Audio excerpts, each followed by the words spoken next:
Voilà. Donc là, on est en live normalement, Aurélie. Ça met un petit peu de temps pour revenir, mais comme je vois le petit œil avec le nombre de vues de personnes qui sont connectées, je pense qu'on y est. Est-ce que toi, sur ton Alors, téléphone, tu vois quelque chose? pas pour l'instant. Ok. Ah, C'est ah, pour, ah, ah, ah, c'est pour ah. ça qu'il y a 0 personne. J'y suis. Ça met un petit peu de temps Ah, pour je vais revenir, baisser le son. mais comme je vois le... Oui, parce que je m'entends et du coup, Voilà. c'est la boucle infernale, celle qui ne s'arrête jamais. Donc, Donc, on ça y est. fonctionne. Donc, Oui, on a une personne qui nous regarde, je pense que c'est toi, Aurélie. c'est moi. Donc, c'est d'ailleurs même inquiétant parce qu'on est. Alors, non, moi j'ai Facebook fermé. Alors, attends. Donc, c'est toi. Du coup, on va share Donc, alors, sur la page. ouais, on fait un petit test quand même pour voir si des gens nous entendent. Alors, déjà, il faut qu'il y ait des gens qui sont connectés. Donc, on est bien connecté, on passe bien. On passe bien pour l'instant. Alors, attends, je partage, je partage. Voilà, partage le flux sur la ville. C'est là où tout le monde, c'est l'apéro, ils sont devant leur écran. Ça va être un moment convivial avec notre invité. Bonjour, bonjour. Je vois qu'il y a des gens qui se connectent. Bonjour. Alors, on fait quelques petits tests audio, quelques petits tests images, vidéo, pour que ça se passe au mieux. Alors, pour ma part, c'est partagé. Ok. Donc là, on partage. Donc, on a la vidéo en live sur la page de la scène Le Rouen et également partagée en live sur la page de la ville de Mutzig. Donc, c'est très, très, très bien. Donc, on va attendre un petit peu qu'il y a d'autres personnes qui viennent avant de commencer. Ce serait bête qu'il y ait des gens qui Mhm. manquent le démarrage, même si c'est pas le cœur de l'émission.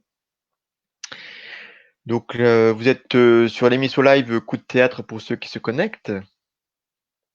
N'hésitez pas à poster des commentaires, poser des questions, hein, même pendant l'interview avec notre invité exceptionnel, monsieur, monsieur Thomas, non, monsieur Laurent, non, monsieur Arnaud Schmitt.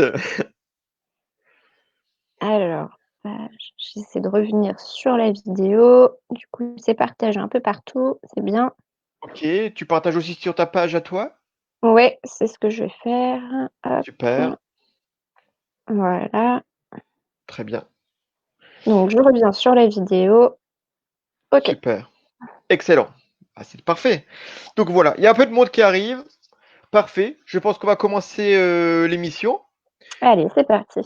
Donc, bonjour et bienvenue sur l'émission numéro 4 de Coup de théâtre. Donc, Coup de théâtre, c'est l'émission live de la scène Le Rouen. Alors, je rappelle, la scène Le Rouen, c'est le théâtre qui se trouve dans le centre culturel du Château des Rouen à Mutzig. Mutzig, petite ville de 6000 habitants au sud de Strasbourg. Et voilà, ben, je ne suis pas seul aujourd'hui, je suis avec ma collaboratrice. Bonjour Aurélie. Bonjour Philippe, bonjour à tous. Alors, on va peut-être rappeler un petit peu ce qui s'est passé dans les derniers numéros, donc dans les 3 premiers. Donc, premier numéro, on vous a présenté un petit peu la salle de spectacle avec nous également, vu que nous travaillons au sein de la salle de spectacle. Au deuxième numéro, on a invité Laurent Arnoux, qui est donc le parrain de la salle de spectacle, la scène Rouen. Et il y a 2 semaines, du coup, on a accueilli les Pilouchas qui étaient dans notre salle de spectacle pour Frimousse contre Frimousse. vent et galère en décembre dernier. Voilà. Et voilà, et aujourd'hui, nous recevons un invité un peu particulier, puisqu'il a une double casquette, et son regard sur le monde du spectacle sera d'autant plus intéressant pour nous et pour vous, les spectateurs. Alors, c'est un véritable touche-à-tout. Il est comédien, auteur, metteur en scène, alors plutôt abonné aux scènes de théâtre, mais il est également passé devant la caméra pour la télévision et le web. Et il est aussi passé de l'autre côté de la barrière puisqu'il est co-directeur du théâtre La Comédie des Trois Bornes à Paris. Alors, attention, abracadabra. Allô, Arnaud. Magique, bonjour. Hello. Ça va bien, Arnaud? Ça va bien et vous? Nous, Ça va? on va très bien. On est content de te recevoir dans cette émission. Eh ben moi, je suis content que vous m'ayez appelé et de participer à cette émission. C'est le 4e numéro. Alors, on a beaucoup de questions pour toi. Alors, on les posera au moment du dossier de l'invité. Et Mais on j'espère va que tu commencer. pourras y répondre. J'espère. Oui. Donc, on va passer au programme de l'émission pour commencer. Alors, on t'écoute. Alors, donc pour commencer, on va parler de la photo de la semaine. On a changé un petit peu la rubrique parce que la semaine dernière et les autres semaines, c'était la citation du jour. Mais cette semaine, ce sera la photo du jour. Ensuite, on parlera des actualités de la scène. On passera ensuite au dossier du jour. Donc, on va interviewer Arnaud. Et on finira par vos questions. Voilà. Et n'hésitez pas de commenter en live, puisque Arnaud sera ravi de répondre à toutes vos questions. Toutes. Et bien, on va commencer donc la première rubrique. Donc, la photo du jour. Alors, on va voir quelle est-elle. Ah, dis donc, je me demande ce que c'est. Alors, je reconnais un petit personnage, un dessin animé des années 80, qui est encore très connu aujourd'hui, de Dragon Ball, je crois. C'est Son Goku. Exactement. Est-ce que ça te rappelle quelque chose, Arnaud? Ah oui, ça me rappelle vaguement quelque chose. Un petit peu. Un petit Alors, peu. moi, j'ai pris cette photo qu'on a pu prendre sur la scène Le Rohan. Pendant le spectacle, vous pouvez ne pas embrasser la mariée, donc le 14 février dernier. Alors, pourquoi j'ai pris cette photo? Parce que on peut y voir les panneaux un peu multifonctions, donc qui servent pour la décoration en guise de porte, en guise de mur. J'ai l'impression que ça sert aussi pour tout ce qui est lumière, pour les reflets. Ça accentue aussi peut-être les ombres, je sais pas. Oui. Et on pouvait y voir se projeter donc des vidéos entre les scènes le temps de la mise en place. Donc moi, je trouvais qu'il y avait un effet 3D qui était plutôt cool. Donc du coup, parle-nous un petit peu de ces panneaux, comment ça s'appelle, pourquoi tu as choisi ça finalement?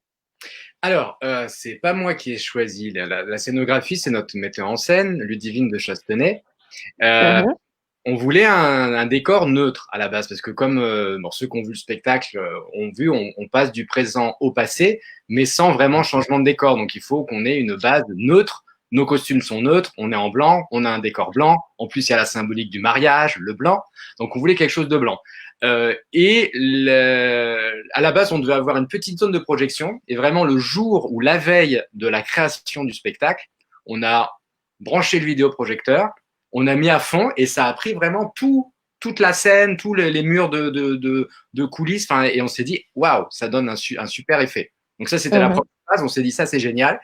Et après, effectivement, comme tu l'as dit, on a des systèmes de kakemono qui jouent sur les profondeurs.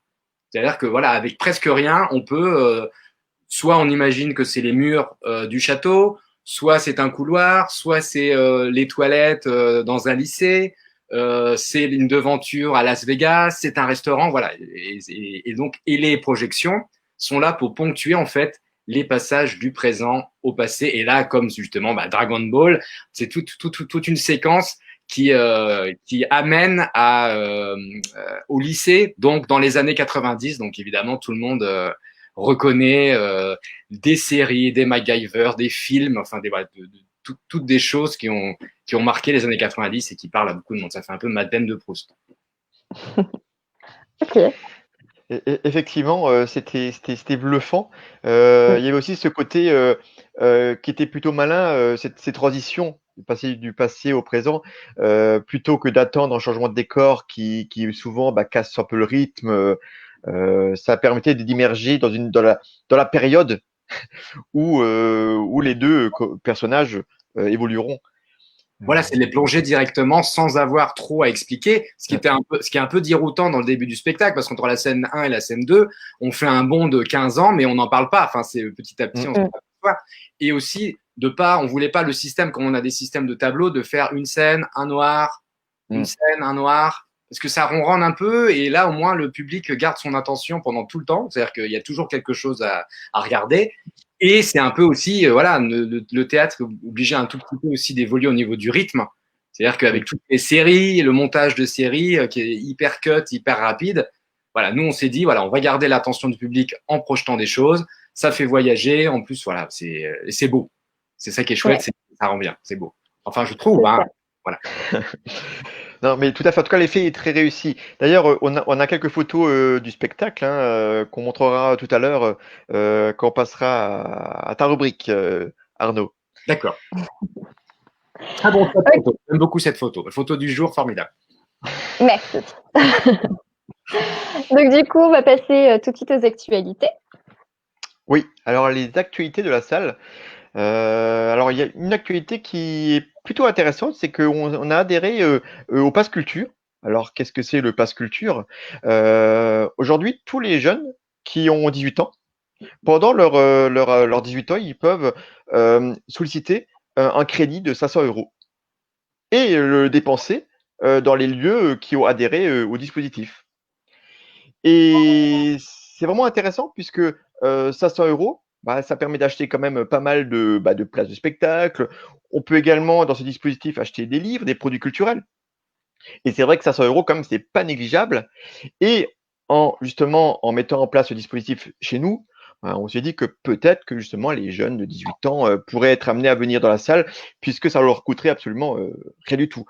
Et en même temps, en promouvant ce dispositif qui est quand même vachement sympa et pas forcément connu de tout le monde. D'autant plus que toutes les régions en France ne sont pas aujourd'hui touchées par le dispositif. L'Alsace était une région pilote il y a 2 ans. Et là, maintenant, ça commence à se diffuser en France. Mais en tout cas, c'est vraiment top et on est vraiment content de le proposer justement aux jeunes adultes, aux grands ados, comme on présentera les jeunes de 18 ans. Donc ça, c'est vraiment top. L'autre actu de la salle, bah, c'est tout simplement que on se réjouit. On se réjouit pour la nouvelle saison, puisqu'on a la date déjà, le 19 septembre 2020.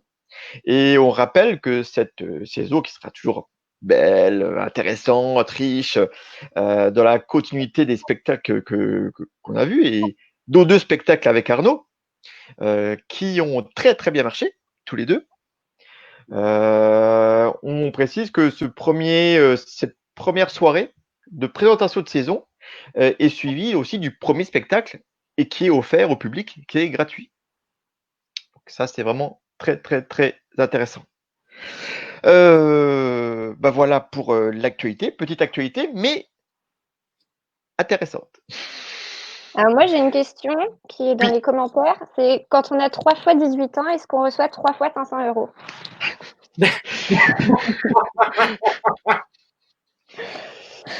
Alors, c'est bien vu, mais il faut tenter.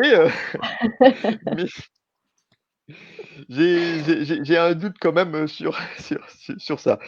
On Mais pourra c'est bien pas répondre tenté. à cette question. N'empêche, je pense que quand on a cette opportunité, c'est vraiment bête de pas en profiter. Parce que 500 euros, punaise, c'est quand même cool. Hein. Ouais. C'est une vraie incitation, justement, à la consommation de produits culturels. Enfin, consommer, c'est pas forcément le beau terme, mais bon. Alors, voilà. Ok, ben on va pouvoir passer au dossier du jour avec Arnaud. Le dossier du jour avec Arnaud. Dossier. Alors, Arnaud, qui n'est pas un inconnu chez nous. Allez, dis donc, l'année dernière, tu es quand même venu faire l'ouverture de la première saison de notre salle, le 14 septembre. Oui. Et tu as interprété un fabuleux, un hilarant Argan, le malade imaginaire, qui était saisissant et qui a, je pense, que tout le monde a été conquis. C'était un spectacle musical Et je trouvais d'autant plus intéressant pour nous puisqu'il a vraiment donné une tonalité à la saison. Et je pense que les gens qui sont revenus, on a eu un rebond assez intéressant de public. Je crois qu'il y a au moins un tiers du public qui était là pour l'ouverture, qui est revenu pour le spectacle d'octobre. Donc, ouais, donc ça a vraiment bien marqué les gens qui ont dû se dire que ouais, ça on aime bien finalement et on va revenir. Et ça, c'est vraiment chouette. Et donc, tu es revenu le 14 février. Alors, c'est une belle soirée, hein, soirée de la Saint-Valentin, avec un autre spectacle. Vous pouvez ne pas embrasser la mariée, dont on a parlé tout à l'heure avec la scénographie, qui nous a montré toute l'étendue de ton talent de comédien, puisque c'était un autre registre, plus dans l'émotion, dans des émotions justes, qui sont toujours finalement très difficiles à jouer. Hein. L'émotion est très dure de jouer. Donc, dans l'excès, dans le burlesque, c'est toujours facile. Mais dès qu'on est dans du vrai, c'est très, très, très difficile. Et tu t'en es sorti haut la main avec Alexandra Moussaï, il ne faut pas l'oublier quand même. Ah non, bah non. Qui était est très, très, très talentueuse. J'ai été épaté parce que, contrairement aux comédies romantiques habituelles, où on retrouve des ficelles, voilà, les ficelles habituelles, on était dans quelque chose d'autre, je trouvais. Et c'est bien ce qui la démarque de toutes ces comédies et qui fait aussi que on t'a choisi parce que on n'a pas envie de servir forcément des choses routinières, des recettes que tout le monde connaît. On a envie de proposer aux gens vraiment des spectacles un peu différents. Et donc on a quelques photos de ces spectacles qui vont nous faire couler quelques larmes. Alors, Et qui vont rappeler des souvenirs. Alors la première, elle est intéressante puisque j'ai appris tout récemment que le malade imaginaire à la majeure, dont vous voyez l'affiche sur l'écran, a été éligible au Molière 2020. oui, tout à fait. Dis donc, c'est formidable. Ah bah c'est formidable. De toute façon, avec ce malade imaginaire en la majeure, c'est formidable parce que l'année dernière, on participait également au trophée de la comédie musicale, où là, on a été plus qu'éligible parce qu'on a été carrément nommé dans plusieurs catégories. Et donc voilà, c'est assez fou. Donc c'est à chaque fois un coup de projecteur génial sur notre travail, sur ce spectacle. Et on est ravis. On est ravis. Alors, c'est un style de spectacle justement assez intéressant puisqu'il met à porter un classique un peu poussiéreux. Hein, pour beaucoup de gens, le Oui, Molière. oui, c'est l'image qu'on a. On a l'image que voilà, c'est du théâtre ancien et poussiéreux. Et justement, le fait de l'adapter en comédie musicale, c'était énorme. Enfin, les chansons étaient superbes. Et alors, c'était une adaptation raccourcie ou c'est le texte intégral? Alors, c'est Raphaël Calandro qui s'est occupé de l'adaptation, des morceaux, de d'écrire les chansons, d'écrire les musiques, de mettre en scène, qui joue dedans. Voilà, c'est lui qui avait les multi-rôles. Donc, c'est lui qui a en fait adapté. Voilà, c'est la personne qui tient son verre. Je pense que c'est de l'eau. Hein, c'était pas autre chose que de l'eau minérale. Je pense.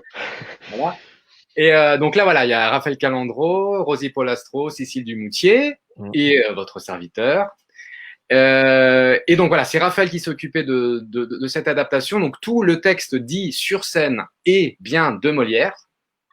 Les chansons sont dans l'esprit de Molière. Certains textes, donc il y a juste l'opéra entre les amoureux où c'est vraiment du texte de Molière. Mais c'est ça qui est fou, tu disais c'est poussiéreux. Mais en tout cas, ce qu'on dit, le texte, c'est Molière. Ça a été adapté évidemment parce que on n'est que 4, on joue tous les personnages, donc il y a des choses qui ont dû être adaptées, des répliques qui ont été redistribuées. Mais et puis le spectacle dure 2 heures et quelques à la base, c'est une comédie ballet, il y a des ballets, donc là on a coupé. Ça dure 1h10, 1h15 quand on est bien en forme. Et, et voilà. Et on retrouve toutes les intrigues principales de la pièce. On trouve la langue de Molière, on trouve la folie de la farce de Molière, et on retrouve tous les thèmes sur voilà, la médecine, les dérives de la médecine. En plus, en ce moment, on est en plein temps. Et oui, et donc voilà, gros chapeau, tirage de chapeau à Raphaël Calandro, qui est vraiment le chef d'orchestre multitalent de ce projet. Effectivement, le côté humour musical, hein, on peut dire ça comme ça. Je pense que les gens ne s'attendaient pas forcément à ça. Je pense que notre public, bah voilà, le malade imaginaire, la majeure, oui, on peut l'imaginer, mais c'était certainement une très très belle surprise. Enfin, moi en tout cas, pour moi aussi, puisque je n'avais pas vu le spectacle avant, donc je rogeais mes ongles avant, en espérant que ce soit bien. Disais quand même que c'est l'entremetteur, c'est Laurent Arnoux qui est le parrain de la pièce. Voilà, c'est lui qui a fait l'entremetteur. Donc voilà, lui avait vu le spectacle, tu lui as fait confiance. Nous, on avait un peu des chocottes parce qu'on savait que tu n'avais pas vu le spectacle. On avait confiance en spectacle, mais on se dit, on ne sait jamais. Et ça a été assez magique. Et du coup, voilà, on est très fiers que la saison soit bien lancée et qu'on n'a pas tout fait capoter. Et bien au contraire, parce que je me rappelle toujours de l'après, hein, quand on a offert un pot, hein, comme à chaque fois. Et c'est vrai que les gens, il y avait un témoignage d'amour, de joie pour ce spectacle que j'ai rarement vu auparavant.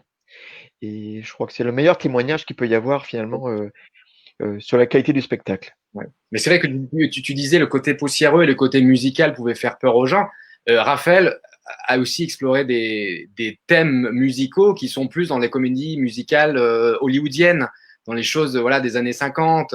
Voilà. Donc c'était pas, on n'avait pas un clavecin. Bon, les gens pouvaient aussi penser que le Molière musical, ça allait être un peu opérette, mais de l'ancien temps. Et oui, non. Et nous, on s'amuse énormément sur scène avec Cécile, Rosier, Raphaël. Et c'était, voilà, on a passé un bon moment et on continue de passer un bon moment. Parce que ça continue à jouer. Enfin, ça va continuer à se jouer un jour. Oui, ouais, un jour proche, un jour proche. Mais c'est vrai que ça mérite vraiment d'être vu aussi beaucoup par les collégiens, lycéens, je trouve, hein, puisque sous cette forme-là, ça sera d'autant plus enthousiasmant, certainement, pour ce public dont les classiques, c'est pas forcément leur sauce au départ, mais une verso comme ça, bah, on en ressort, je pense, totalement heureux. Et là, on se dit, ah bah dis donc, mais je vais voir Maupassant de la même manière. Ah ouais, mais Oui, le hors-là en comédie musicale, pourquoi pas, pas. Voilà. Bon, après, il faut que ce soit une comédie à la base quand même, parce que sinon. Donc, quelques images encore, justement. Oh, mais j'ai trouvé l'expression extraordinaire de Argan, le malade imaginaire, qui démontrait tout cet humour dont tu as fait preuve, Arnaud, et qui était épatant, vraiment épatant. C'était parfois, j'avais l'impression d'avoir du Louis de Funès. Parfois, sur certaines mimiques, mais j'adore, hein. Et c'est d'ailleurs le mal imaginaire, c'est toute la mauvaise foi aussi, donc qu'il partage quelques points communs avec Louis de Funès. Avec les personnages un peu fourbes de Louis de Funès, oui. Ouais. J'ai baigné avec les Louis de Funès, les grands restaurants, l'aile ou la cuisse, des choses comme ça. C'est génial, c'est super compliment. Mais voilà, il y a l'espace dans le Molière, dans la farce de Molière, il y a l'espace de, tout en restant hyper sincère, mais comme des enfants. Voilà, tous les quatre sur scène, on est comme des enfants, on joue Argan, donc voilà, on en fait des kilocaisses, on fait des grimaces, mais c'est pas que des mimiques. On n'est pas sur des mimiques, on est sur voilà, on extériorise un peu plus que dans un jeu un peu plus naturaliste. Je fais pas ces têtes-là dans. Vous pouvez ne pas embrasser ma mariée. Voilà. J'essaye, mais moi je me fais rappeler à l'ordre par Ludivine et Alexandra aussi, mais c'est voilà. Et donc, on continue les photos. Oui, c'est vrai. Justement, là où on voit tous les quatre sur scène. Oui. Avec Cécile, Raphaël. Cécile qui chante et Raphaël au piano. Oui, donc ça c'est une partie d'équipe parce qu'on a une double équipe, hein. Il y a Jean-Baptiste aussi qui joue Argan, il y a Charlotte Hervieux qui joue le rôle d'Angélique et il y a Simon qui joue le rôle enfin qui remplace Raphaël. On est une double équipe. Faut pas oublier D'accord. les camarades parce que sinon après Ah, vraiment pardon. non non mais parce que c'est vraiment on est tous ensemble, Oui. on adore jouer tous ensemble, les différentes districts se mélanger et tout. Mais là nous voilà, là c'est Rosie, Cécile, Raphaël et Ouais. moi. Certainement la bonne combinaison. Non, non, Non, une non, très non, bonne combinaison comme les la autres. bonne combinaison. Voilà, Tous les combinaisons. c'est une recette. Voilà, il y a 4 ingrédients. Les ingrédients sont différents, mais la recette à chaque fois est très bonne. Ouais.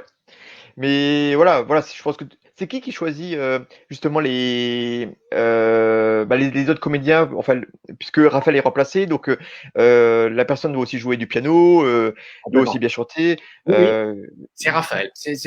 Une des autres casquettes multiples de Raphaël, qui est metteur en scène et qui choisit, voilà, qui fait les auditions et qui choisit les artistes et qui distribue les artistes.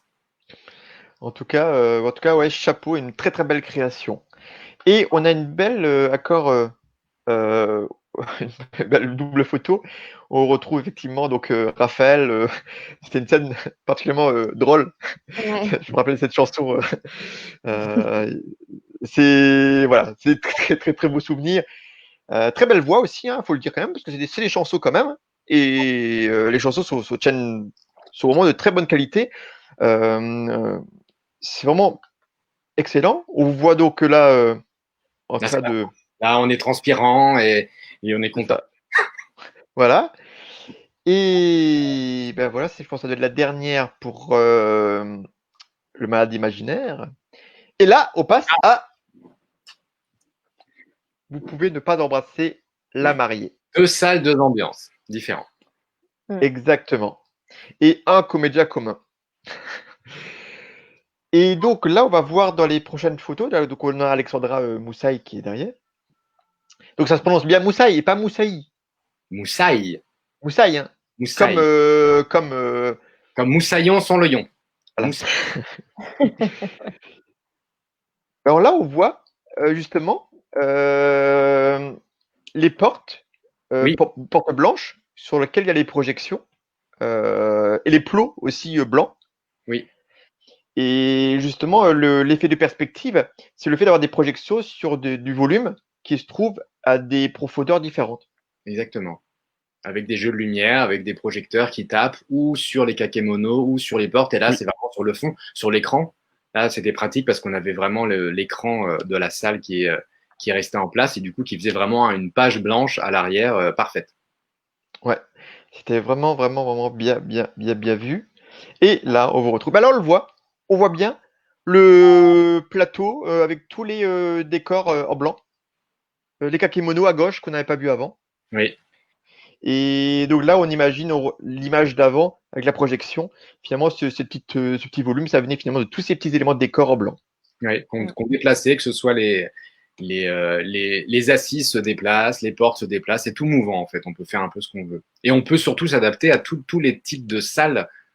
Ça nous permet de jouer dans des belles salles comme à Mutzig ou à jouer sur des toutes petites salles. On a joué sur une péniche en région parisienne, au Mm. Storyboat, où on a voilà, 4 mètres sur 3 et on tient. Mais ça permet hop, de rassembler. Mhm. Et donc voilà pour la rétro. Ah non, non, j'ai pas fini en fait la rétrospective. J'avais oublié finalement de montrer ce qu'on avait déjà vu. C'est l'envers du décor, c'est ce que Aurélie qui est décoratrice en chef, a amené en plus du spectacle, puisqu'on avait voulu que ce 14 février soit plus que juste, enfin, qui est déjà beaucoup, hein, c'est le cœur, hein, le spectacle, hein, mais c'était que les gens qui arrivent puissent être baignés d'une ambiance Saint-Valentin. Et on avait fait donc des chœurs avec des citations un peu partout dans le château. Euh, Là, tu avais fait l'arbre à vœux, hein, je crois, hein, Un Aurélie. arbre à mots doux. À Moudou, pardon, Voilà, où les gens pouvaient écrire leur mot doux. c'est ça. Euh, Ça, et c'était donc, les enfants du périscolaire qui avaient décoré pour nous. Donc ça, c'était vraiment c'était chouette, c'est à l'entrée de la salle, si je me trompe pas. C'était dans la Dans cafétéria. la Ça, cafétéria, c'était à d'accord. l'entrée de la salle. Effectivement, c'était un photomaton avec des petits accessoires pour prendre des photos soi-même. Et là, on avait une buvette de tonnerre, hein. On avait le Mm. Twirling Club, qui est notre partenaire quand même privilégié pour tout ce qui est buvette après le spectacle, qui sont d'une efficacité redoutable. Ils nous ont pondu des toasts, des boissons, des cocktails vraiment adaptés à des circonstances. C'était extraordinaire. Ils sont géniaux. Ouais. Là, on voit d'ailleurs, c'est le mari de la présidente, hein, du Twirling Club. Donc, la cafette était aussi décorée avec des cœurs. On avait également un violoniste. Les gens, Mm. quand ils arrivaient dans le château, dans le hall, ils étaient accueillis par la musique de Laurent Gross, violoniste et prof de l'école de musique du centre culturel. Donc là, on voit, donc c'était le rez-de-chaussée, hein, c'était l'accueil avec la billetterie. Donc, Laurent Gross accueillait le public. On a donc deux bénévoles, hein, Rachel et je crois une des filles du Touring Club, hein, Du si je me Twirling trompe, Club, ouais. Ouais, ouais, c'est ça. qui accueillait le public. Et c'est vrai que les gens sont venus en nombre avant même le début du spectacle, sont venus en nombre de la Mm. cafétéria. C'était vraiment convivial, chaleureux. En fait, c'était une super soirée où le côté vivre ensemble du spectacle vivant s'est ressorti partout. Mhm. Et c'était vraiment, vraiment, vraiment chouette. Ah, mince. Là, Hop. j'anticipe. Non, Ouais, c'était j'anticipe beaucoup. une chouette soirée parce que voilà, c'est super ce que vous faites. C'est que vraiment, il y avait, enfin, c'était toute une soirée. C'était pas juste 1h20 de spectacle. Voilà, on accueille les gens, ils voient leur spectacle, ils sortent. Éventuellement, on leur donne un morceau de saucisson et un verre d'alcool à la fin du spectacle. Là, vraiment, il y avait toute la préparation, les petits mots, c'était super chou, le violoniste. Et voilà, et les gens, voilà, ils avaient une bulle complètement différente de voilà, et puis enfin, c'était vraiment chouette. Donc voilà, je voulais vous le dire, c'était très très chouette. Merci. T'as déjà Merci. vu ça ailleurs ou pas? Non, pas vraiment, pas vraiment. Tu l'as Enfin, jamais vécu? Ouais. non, non, vraiment, vous avez créé un truc vraiment. Voilà, on sort et ouais, c'est une bulle. Et voilà, il y a autre chose à côté. Les gens peuvent justement se rencontrer, peuvent discuter. Et c'était. Alors, c'est ce qu'on essaye de faire, justement, c'est de faire en fait le côté soirée événement. Oui, Et donc, c'était la première fois qu'on le faisait, hein, Aurélie. Ouais. Et ensuite, on aurait voulu faire pour les autres spectacles qui ont été Mhm. malheureusement, la crise venant, ça ah nous a bon? un peu interrompu dans notre élan. Oui. Mais, mais on va essayer la saison suivante pour chaque spectacle comme on peut, entre costumes, décors, musique, buvette. Enfin, on va essayer de toujours ramener pour que les gens finalement ils se sentent bien chez nous et qu'ils reviennent surtout, avant tout. Voilà. Donc on va passer maintenant, mon cher Arnaud, Oui, Philippe. aux questions. L'interview de Oh là. l'invité. Tadadam. Alors, peux-tu te présenter? Me présenter. Bah écoute, oui, je m'appelle Arnaud, ça on l'a su. Schmitt, ça on le voit, marqué sur le bandeau avec deux T, un peu de l'Est. Je suis comédien, je vis en région parisienne depuis plus de 22 ans et je suis comédien depuis 22 ans.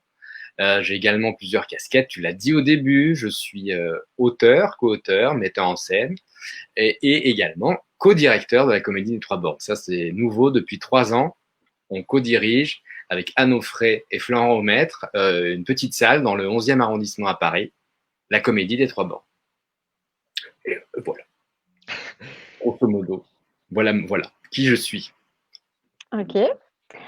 Alors, prochaine question. Donc, les théâtres sont souvent dirigés par des personnes qui sont issues du milieu artistique. On a l'écrivain Éric Emmanuel Schmitt qui dirige le théâtre de la Rive Gauche. Toi, Arnaud, qui co-dirige la Comédie des Trois Bornes. Pourtant, ce sont des métiers qui sont très différents. Oui, mais c'est parce qu'il s'appelle Schmitt. En fait, pour diriger un théâtre, il faut s'appeler Schmitt. La coïncidence. Voilà. Non, effectivement, c'est des métiers très différents. Et c'est l'avantage aussi d'être trois sur la Comédie des Trois Bornes. C'est comme on peut, voilà, c'est qu'il y a des gens qui sont plus dans l'administratif, plus dans les chiffres, plus dans l'artistique. Nous trois, on est à fond dans l'artistique. Et le fait d'être artiste, auteur comme Eric Emmanuel Schmitt, metteur en scène, voilà, ça permet d'avoir une vision de ce qui se passe sur le plateau. Après, généralement, dans ces grands théâtres, il y a quand même au-dessus ou une direction financière ou voilà, des gens qui apportent des capitaux, qui du coup laissent un peu la direction artistique à des artistes. Euh, mais il y a des artistes qui sont des bons gestionnaires aussi, malgré le cliché qu'on peut avoir sur l'artiste un peu tête en l'air dans les nuages. Mais c'est bien.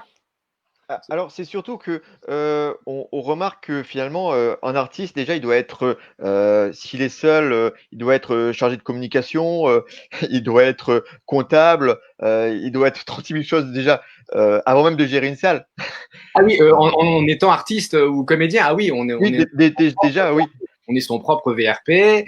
Voilà, nos photos, c'est notre vitrine. On a une page Facebook, c'est une vitrine. Il y a des sites internet où on met nos bandes démos.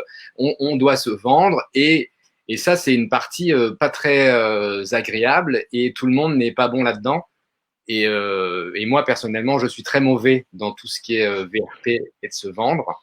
Donc voilà, pour ça, d'être moteur de projet aussi, c'est important, de ne pas attendre qu'on vienne nous chercher. Mais c'est vrai que c'est une partie de plus en plus importante, même les réseaux sociaux. Il y a même des stages, des nouveaux métiers qui apparaissent pour justement gérer son image en tant qu'artiste sur ces nouvelles technologies. Et voilà, et il y en a qui, enfin, ouais, moi, j'ai pas fait vente, j'ai pas fait commerce. Sinon, Oui. j'aurais fait autre chose. Donc, mais il faut savoir le faire. Et en tout cas, il faut savoir, voilà, je suis mon propre produit. Et donc, justement, dans la comédie des Trois Bornes, Oui, donc tu m'as dit que vous êtes trois co-directeurs. oui. Et donc, l'équipe complète, vous êtes combien à gérer cette petite salle? Alors, donc, on a une gérante qui, elle, c'est le côté administratif. Nous trois, Anne, Florent et moi, on s'occupe du quotidien, de faire fonctionner le théâtre, de la programmation, de la relation et avec les gens, avec les artistes. Et on a également une aide en administration qui s'appelle Marie. Et on a des régisseurs qui nous sont vraiment, c'est des petits bijoux parce qu'ils sont également multicasquettes vu la petitesse de la salle. C'est-à-dire que les régisseurs font également nounou d'artistes avant le spectacle et font l'accueil de public, le placement des gens. Voilà, donc, on leur demande vraiment beaucoup et c'est vraiment quand on ouvre la salle le soir, l'image du théâtre, l'accueil, c'est nos régisseurs et on a 5 régisseurs qui tournent, qui se partagent le mois et les spectacles. Parce que justement, tu me disais, je sais pas si tu te rappelles, tu me disais justement le nombre de spectacles que vous accueillez dans cette petite salle Oui. par semaine. Et j'étais tombé de ma chaise quand Oui. tu me l'avais dit. Alors, combien il y a de spectacles à la Comédie des Trois Bornes? Alors, déjà, quotidiennement, il y en a Déjà, beaucoup. on est ouvert 7 jours sur 7. Quand on était ouvert à l'époque, feu l'époque où c'était ouvert. On est du lundi au dimanche. En semaine, du lundi au vendredi, on a 2 créneaux le soir. À une époque, il y en avait 3. Là, depuis la rentrée dernière, on a mis 2 créneaux, un 20h, 21h30. Donc déjà, on calcule, tac, tac, tac, tac. Le samedi et le dimanche, où les gens ne travaillent pas et peuvent aller au spectacle, on a en matinée, comme on dit dans le métier, on a des spectacles qui commencent dès 15h30. Donc à 15h30, à 17h, à 18h30, à 20h, à 21h30. Donc ça peut faire ambiance un peu Avignon, effectivement. Mais donc ça fait beaucoup de spectacles. Après, nous, on a une petite spécificité, c'est qu'on programme énormément de seuls en scène, mais il y a des spectacles avec des décors, il y a du théâtre, il y avait le Malade imaginaire, il y a voilà un métro pour Québec qui est un spectacle qui se voilà, il y a du théâtre, mais donc si on calcule, on a On a une vingtaine de spectacles par semaine. Donc, 20 spectacles différents. Oui, j'aurais pu répondre rapidement. J'aurais pu dire on a 20 spectacles. Oui, Ouais, non, non. Et chaque jour, c'est 2 spectacles différents qui reviennent chaque semaine, c'est ça? Exactement. Il y a certains spectacles qui jouent le dimanche et le lundi soir, mais globalement, chacun a un créneau par semaine. Et voilà, et joue une fois par semaine. Ça fait une sacrée logistique, puisque quand il y a le dimanche, quand il y a un enchaînement de plein de spectacles différents, Oui. J'imagine les régisseurs, comme ils doivent s'amuser. S'amuser, je pense que c'est le mot, effectivement.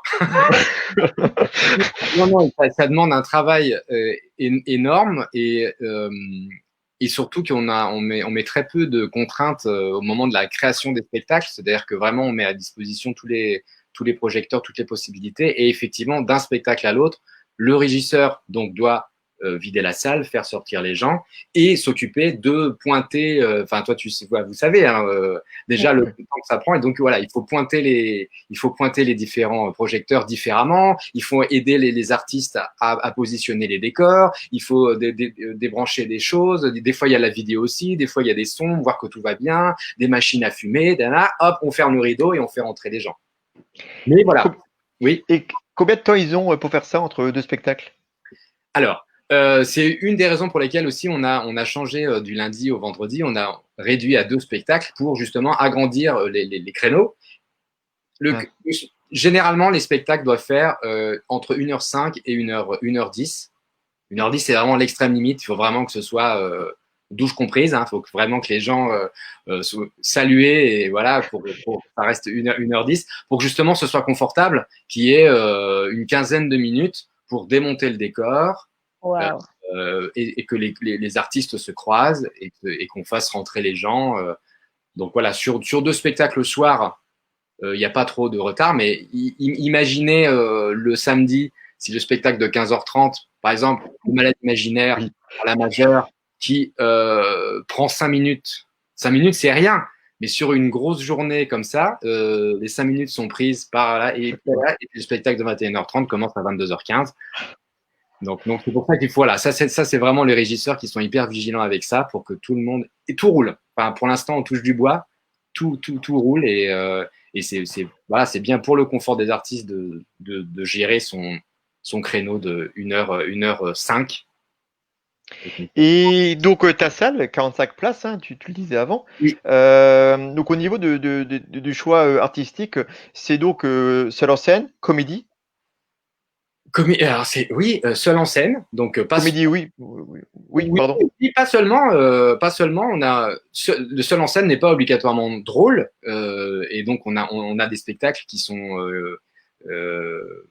quand elle nous dansait l'année dernière, Toufan, c'était un spectacle sur une Iranienne, enfin l'histoire d'une famille iranienne, voilà, qui n'était pas.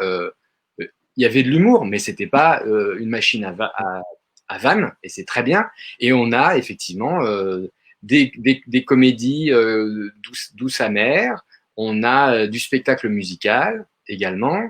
On avait les Sœurs Papy, qui est un spectacle musical un peu avec des plumes et des choses un peu cabaret de l'entre-deux-guerres, un peu dénudé. Vous voyez ce que je veux dire? Mais voilà, mais tout ça de très bon goût, bien sûr. Et voilà, mais pas seulement des comédies et pas seulement du seul en scène. Voilà. Après, économiquement, vous vous doutez bien que une fois par semaine dans un 45 places, ce qu'on nous propose et ce qu'on nous demande évidemment, c'est être seul sur scène, c'est ce qui est économiquement et le plus. Ouais.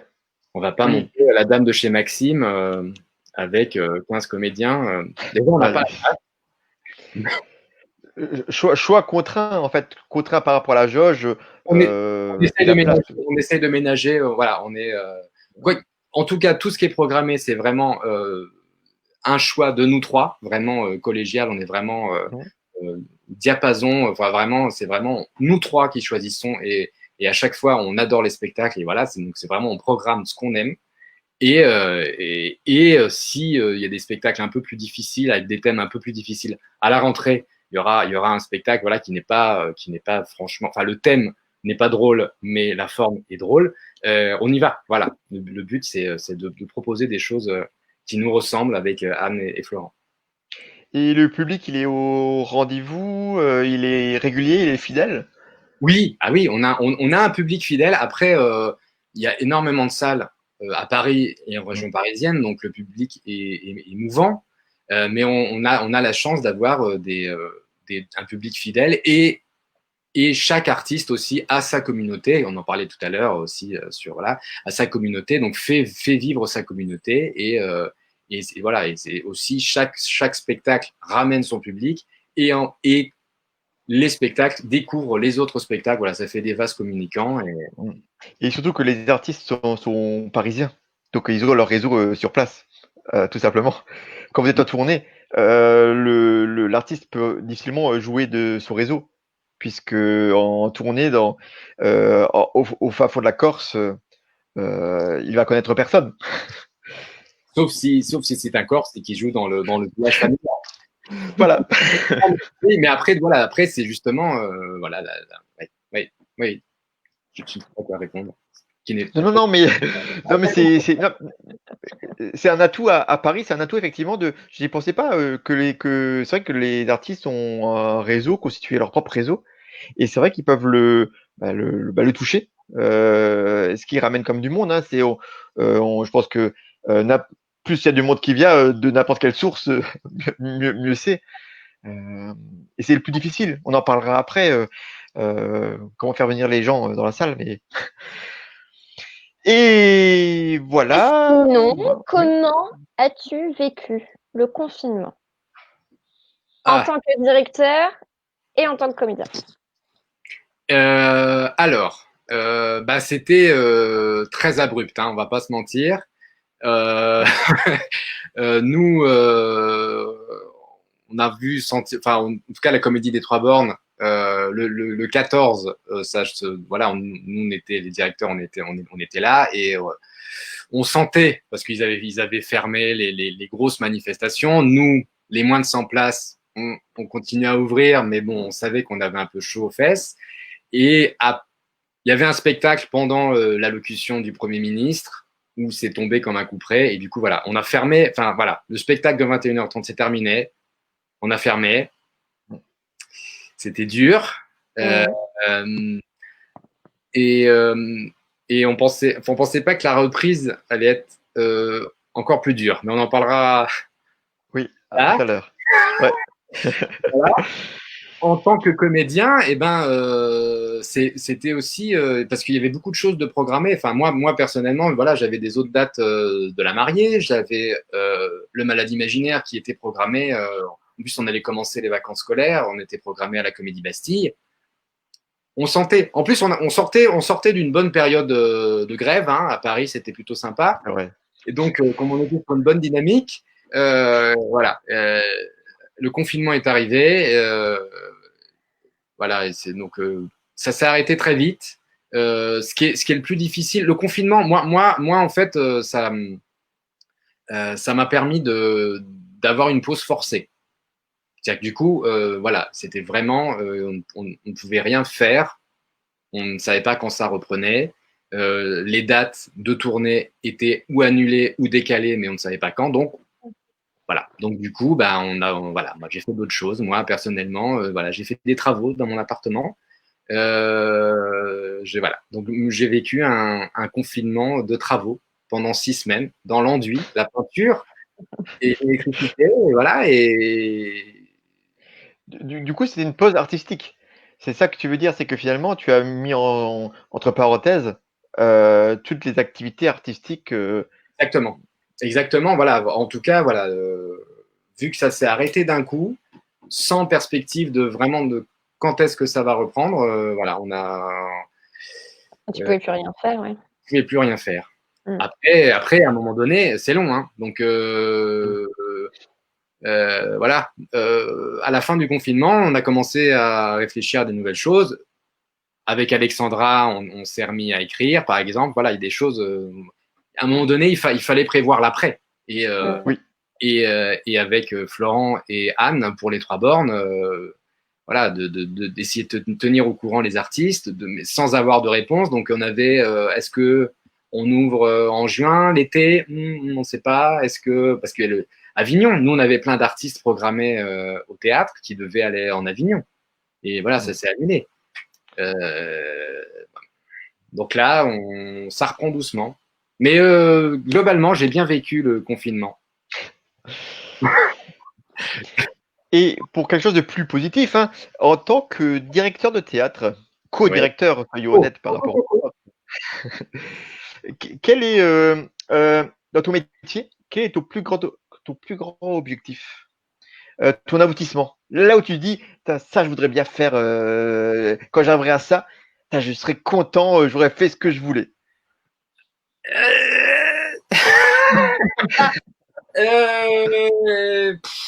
Alors, je ne sais pas à quoi répondre à cette question.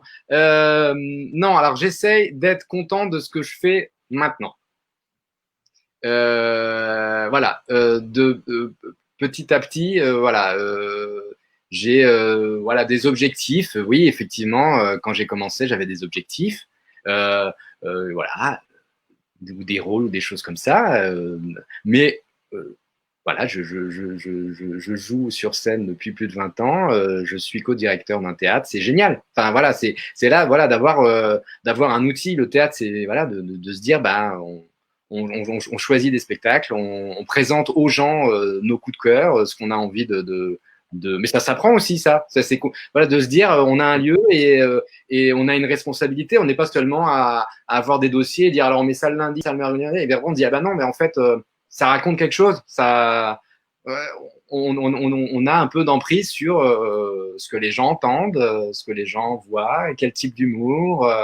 Et ça aussi, ça s'apprend. Donc voilà, mon objectif, c'est d'être toujours fier de ce que je fais.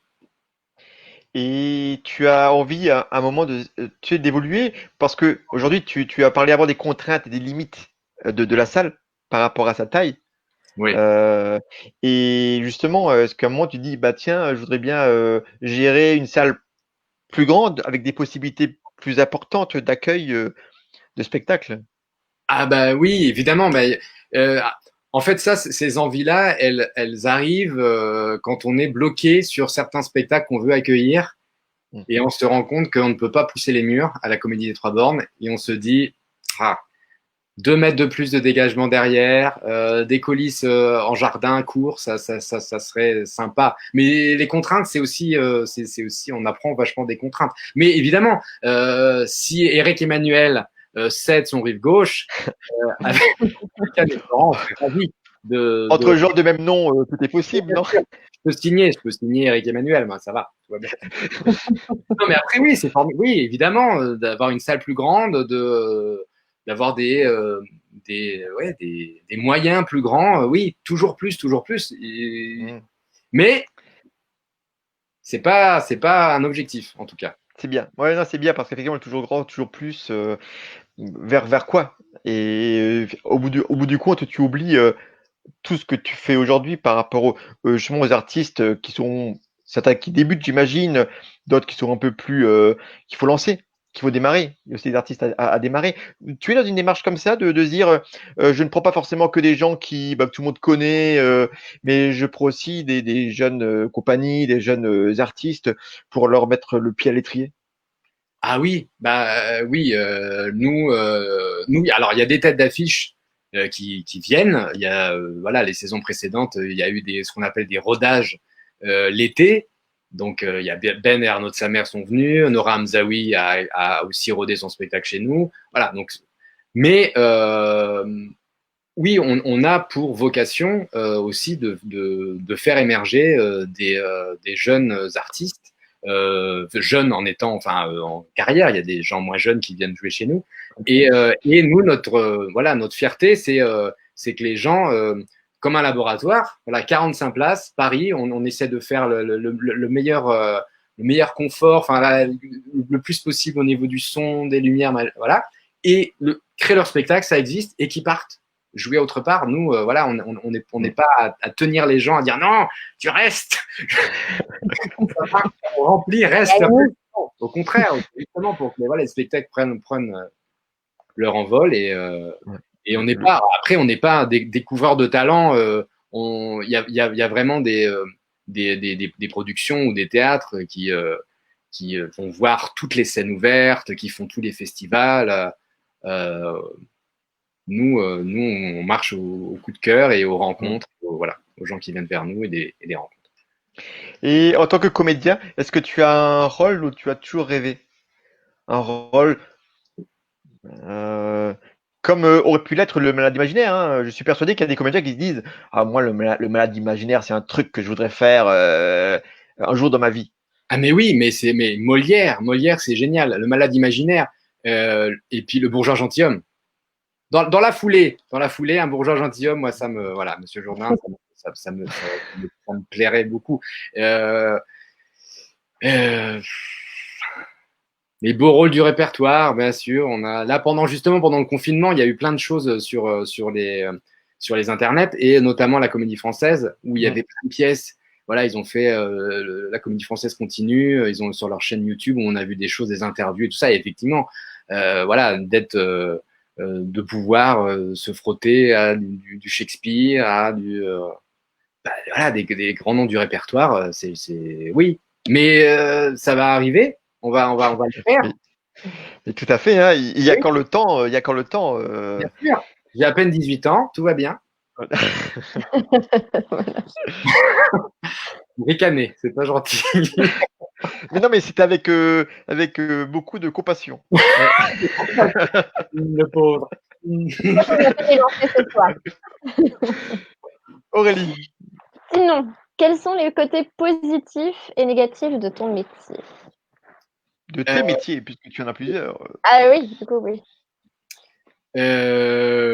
Alors, comédien. Le côté positif, c'est vraiment de vivre de sa passion. Enfin, c'est vraiment, on a une chance de vivre ceux qui travaillent régulièrement, parce que côté négatif, c'est quand même très compliqué.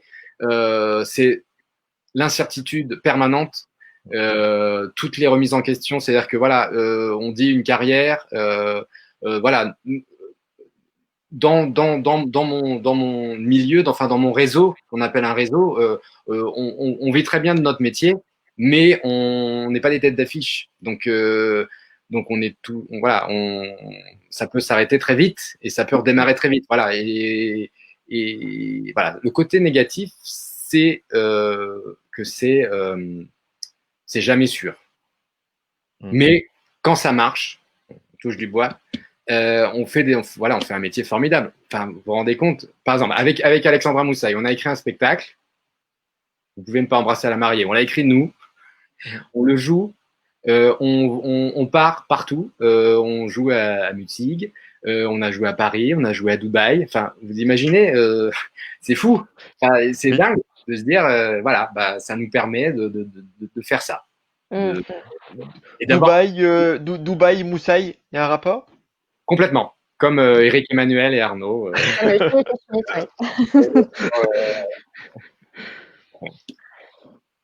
Et alors, les côtés positifs et négatifs du directeur de salle, co-directeur de salle, non, le côté négatif, c'est une période comme maintenant. Quand tout roule, c'est formidable.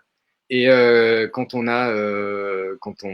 voit les difficultés arriver, les mois s'assombrir. C'est dur, mais c'est génial. Enfin, voilà, de toute façon, voilà, le métier artistique, c'est dur et c'est génial. Voilà, on est sur voilà, on est sur des personnes dépressives, joyeuses, mais tout va bien. Mais du coup, j'ai l'impression que ça doit te prendre énormément de temps, en fait.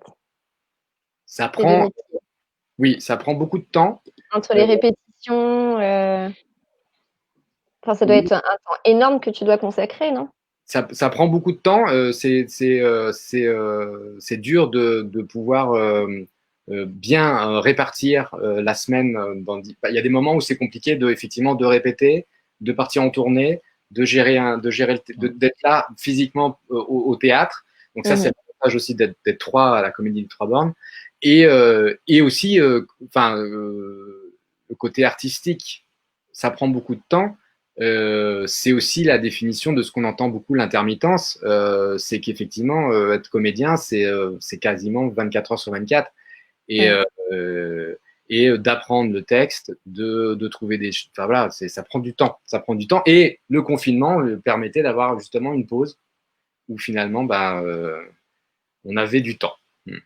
Ouais. Et le confinement par rapport financièrement, par rapport au théâtre, comme tous les petits théâtres, hein, avoir comme ça un arrêt de 3 mois, 4 mois, 5 mois, ça porte à conséquence Oui, pour la survie même du théâtre. oui, oui. Alors, Alors, on est pas en mode sérieux. non. La Comédie des Trois Bornes, on a de la chance. On est une petite structure. Donc on a eu, voilà, il y a eu des aides de l'État, voilà, pour parler financier. Donc voilà, tous nos contrats intermittents qui étaient prévus jusqu'à fin mai ont bénéficié de l'activité partielle. Enfin voilà, pour parler chiffres. Et après, il y a des frais fixes de loyer, d'électricité, d'impôts, parce que les impôts, on les paye, mais par rapport à... Oui, les revenus de l'année passée. Du coup, à l'époque où il y avait des entrées, parce que là, vraiment, c'est 0 € d'entrée. On a 0 €. Enfin, nous, voilà, on ne vit que de la... on n'a pas de subvention, on est un théâtre privé. Donc, sans billetterie, on a 0 €. Donc, Pas de mécène, vraiment aucune donation, rien du tout. Que les rien, recettes. rien du tout, que les recettes. Donc, du coup, comme on est économe avec Anne et Florent, on a eu et on a les épaules pour pouvoir, en mode hibernation, avancer dans le temps. Mais c'est pas éternel et il va falloir qu'on ouvre. Oui, assez rapidement. En tout cas, que le public retrouve le chemin de la Mais salle. il n'y a pas que ça. Il y a, dire, effectivement, lancer le signal, les salles sont ouvertes, mais les gens vont pas arriver d'un claquement de doigts. Enfin, il faut qu'ils reprennent petit à petit confiance. Et c'est aussi pour ça que nous, on a décidé de ne pas ouvrir tout de suite parce qu'on ne sait pas exactement dans quelles conditions accueillir le public. Et comme c'est pas clair, on n'a pas envie de faire de bêtises, on n'a pas envie de mettre en danger nos spectateurs. Et, voilà, et c'est un peu contradictoire avec la vie. Enfin, je sais pas comment c'est à Mutzig. Mythique. À Paris, voilà, dans le métro, à part des masques, on a l'impression que c'est terminé. Voilà, On donc, a ce sentiment. on a l'impression et voilà, et on se dit, mais non, enfin nous, en tant que co-directeur de salle, on se dit, bah non, c'est pas terminé, sinon on entasse les gens et puis on reprend le premier rang de spectateurs à 1 mètre de l'artiste qui poustillonne et puis ça va. Et comme ça, on teste s'il y a une vraie deuxième vague ou pas. Mais on sait pas. Le problème, c'est que là, en ce moment, j'ai l'impression qu'on ne sait pas. On ne sait pas, on croit savoir, on sait des deux côtés, et on sait, mais nous, on est là au milieu, on ne sait pas. C'est vrai qu'il y avait c'est pour rebondir sur la nouvelle question, hein, mais Ouais. il y avait un protocole qui a été mis en place pour la réouverture des salles de spectacle actuellement, Oui. puisque le plus handicapant, c'était cette distanciation physique Oui. de 1 mètre, parce que nous, on a calculé dans notre salle, hein, si on devait le faire 1 mètre de distance de tête à tête, on divise par quoi, 4, 5 Bah, les au lieu de 218 places, on était d'abord à 35 et puis après, on a recalculé un petit peu. On devait être une cinquantaine maximum, je crois. C'est quand même, Et puis, quand on dépend des recettes, c'est compliqué. ouais. Et donc, tes projets, tu en as un petit peu parlé. Donc, tes projets, justement, septembre, hein, on est sur septembre, Oui. le retrouvailles avec le public. Donc, tu as des projets particuliers, continuité par rapport à l'activité de la salle. en tant que comédien, tu as parlé un petit peu de l'écriture avec Alexandra. Oui. Voilà, tu peux nous parler un petit peu de tous tes différents projets Alors, pour la Comédie des Trois Bornes, on a dans le viseur la rentrée, le mois de septembre. Voilà, c'est à un moment donné, il faut un objectif. Donc, on se dit, Mm. fait la rentrée. Après, si effectivement on voit que tout va bien, peut-être qu'on fera un mini festival en août, enfin un truc pour dire un truc un peu festif pour dire ça y est, les artistes reviennent, on ouvre les salles de spectacle, on a ouvert les bars, maintenant on va ouvrir les théâtres. Donc on essaye de donner la priorité, enfin dans l'idée qu'on a tous les trois sur les spectacles qui sont arrêtés de façon complètement abrupte au mois de mars. Donc savoir Mhm. s'ils sont intéressés pour reprendre. Mais on a également, parce qu'évidemment la programmation, on l'a fait toute l'année et on a des demandes toute l'année et on avait effectivement des choses qu'on avait programmées pour la rentrée. Donc il faut tout ça se goupille. Voilà, donc ça c'est nos devoirs de l'été. Ça fait des bouchons, hein. Ça fait beaucoup de bouchons. Nous le voit aussi ici. C'est bien beau de faire les reports, mais on est en mars et généralement les programmations sont déjà plus ou moins définies pour la saison suivante à ce moment-là.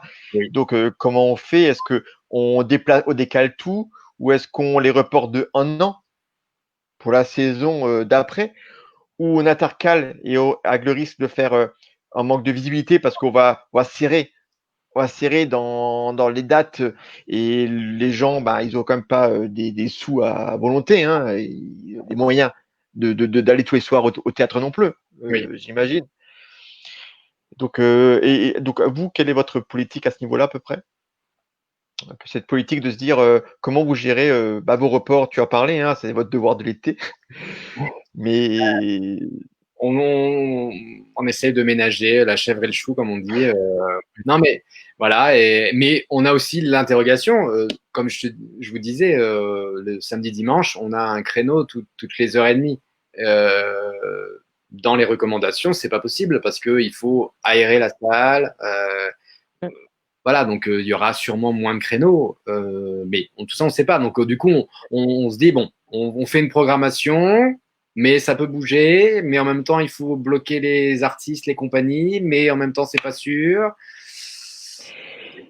et si maintenant cette distanciation physique était encore maintenue en septembre? Alors que tu as, oui, oui, je sais. Alors que tu as préparé, que comme beaucoup de théâtres, hein, ils ont préparé, souvent, je pense que la plupart, partent sur le principe que un de leurs scénarios, c'est, on repart comme avant avec la jauge maximum. Mais ça, Parce qu'on dépend financièrement de ça, on peut pas démarrer, on peut pas se dire, on divise par, 5 les gens et on continue. C'est à perte. on va faire ça, non, c'est pas possible. C'est pas possible. C'est pas possible. Non, c'est pas possible. Après, euh, c'est dur de comparer, mais voilà, on a vu passer sur les réseaux sociaux les photos de salles de spectacle et d'avions, par exemple, où les gens sont collés. Donc, on nous dit que c'est très aéré, tout ça. Alors, nous, si on doit ouvrir avec 1 mètre autour de chaque spectateur, parce que c'est pas seulement sur les côtés, c'est aussi Mm. devant, les gens éternuent et se toussent dans le dos. Ouais. Sur 5 rangs, c'est pas possible. C'est pas possible. On peut pas proposer même aux artistes de dire bah vous allez jouer devant 10. Les gens vont. Après, on peut dire bah du coup on augmente les prix on essaie de compenser le prix du ticket. Mais qui va payer 25 euros pour aller voir un spectacle à la Comédie des Trois Bornes? Enfin, c'est illusoire de se dire même solidairement de se dire allez. Non, on va soutenir les artistes, on va payer 25, ça va durer un mois et puis c'est terminé. Enfin, même pas. C'est ça. Donc, C'est souvent, c'est ça l'attention. mais on va C'est avoir des consignes à un moment donné. On va nous dire qu'est-ce qu'on a le droit de faire. Hein? On c'est ça. espère, tranquillement. On espère beaucoup. En même temps, j'ai l'impression que depuis les consignes justement sanitaires dont on parlait avec l'aération, un temps entre deux représentations successives, avec des affections, enfin c'est fou, un protocole de fou, Ouais. qui effectivement est dénoncé par la plupart des théâtres parce que c'est pas ça le spectacle vivant. On peut pas, il y a plus de, il y a plus cette cette interaction entre le public et les artistes. S'il y a 10 personnes dans la salle masquées, pour la comédie en plus, il n'y a plus y a plus rien sur les visages des gens. Oui, oui. Oui, bah, oui. Maintenir la culture à tout prix, c'est non, je pense pas, non. Qu'est-ce que tu en penses? Maintenir la culture à tout prix? Bah, maintenir la culture. Bah, le problème, c'est que justement, il faut faire une place à la culture, parce que c'est pas non plus une bonne nouvelle que les salles de spectacle restent fermées, parce qu'il y a quand même, enfin, maintenir la culture à tout prix, il faut trouver un moyen de maintenir la culture, parce que c'est long, parce que on a besoin de la culture. Enfin, Ouais. on n'a pas besoin que de la télévision, on a besoin de voir les gens en vrai, de ressentir des émotions, qu'on nous raconte des histoires, de sentir les émotions de nos voisins spectateurs, des artistes, nous de la salle. Enfin, il se passe enfin, le spectacle vivant, c'est quelque chose de complètement unique. On a l'impression, voilà, de dire ça, c'est oh là là, qu'est-ce on a déjà entendu ça, mais c'est fou, enfin voilà, voilà. Et les gens, voilà, l'humain a besoin de voilà de voir du spectacle, de voir des concerts, voilà, et faut pas que ça dure trop longtemps. Mm. Pour Ouais. l'artiste, pas seulement aussi économiquement, c'est que voilà, c'est qu'on on a besoin de. Oui, le public reste finalement un artiste sans public. Ce n'est pas un artiste dans le fond, un artiste sans public. Oui, bah non, un artiste, ouais, tout seul dans son studio, Mm. ouais. Il fait rire son frigidaire et son four, comme dirait Sandra Colombo, voilà. Mais c'est une réplique de son spectacle, et voilà. Mais bon, ça marche pas. Enfin, ça marche un temps, et puis à un moment donné. Ouais. Aurélie, tu as d'autres Sinon, est-ce questions? que tu... Ouais, bien sûr, il y en a encore plein. Est-ce que tu penses qu'il y a une échelle de valeur dans la culture, notamment chez les directeurs de théâtre nationaux subventionnés, et que la comédie contemporaine est tout en bas? Aïe, aïe, aïe. Le, enfin, on fait un métier hyper subjectif. C'est très subjectif. Donc, savoir, ça voudrait dire enfin, qu'on mettrait une échelle de ce qui est bien et ce qui est pas bien, et ce qui est moins bien, ce qui est vraiment la culture, ce qui est du divertissement. Euh, Oui. Évidemment, on peut pas plaire à tout le monde, mais c'est pas parce que ça nous plaît pas que c'est pas bien, ou que c'est Mhm. moins bien, ou que ce qu'on fait c'est mieux. Voilà, c'est clairement en tant que co-directeur de la Comédie des Trois Bornes avec Anne et Florent, on le dit régulièrement. On dit, des fois on refuse des spectacles, mais on dit parce que on n'aime pas. Enfin, c'est nous, mais c'est complètement subjectif. C'est voilà, on n'aime pas, mais vous allez avoir une autre salle, ça va plaire, Ça va matcher, ouais. ça va matcher, et du coup, il y a le public. Enfin, il n'y a pas de raison. Et, évidemment, il y a plusieurs réseaux aussi de spectacles. Enfin, effectivement, dans les centres nationaux, on va pas jouer des comédies légères, poète-poète. Mais, mais ce qui est bien, c'est que ce qui est important, c'est que il y a un éventail d'offres. Il faut qu'il y ait Oui. plein de Mhm. choses différentes pour que Mais alors, c'est vrai, je te coupe juste parce que c'est vrai qu'il y avait aussi le point, quand on parle de théâtres nationaux, c'est aussi les théâtres subventionnés oui, par l'État, donc oui, service public. oui, Et c'est aussi là-dessus qu'il y a cette question, c'est de dire, est-ce que dans ces théâtres-là qui sont aidés, oui. donc est-ce que finalement ces comédies est-ce qu'elles sont vraiment représentées ou elles sont pas considérées comme la culture de ces établissements? Euh, Oui, je sais pas.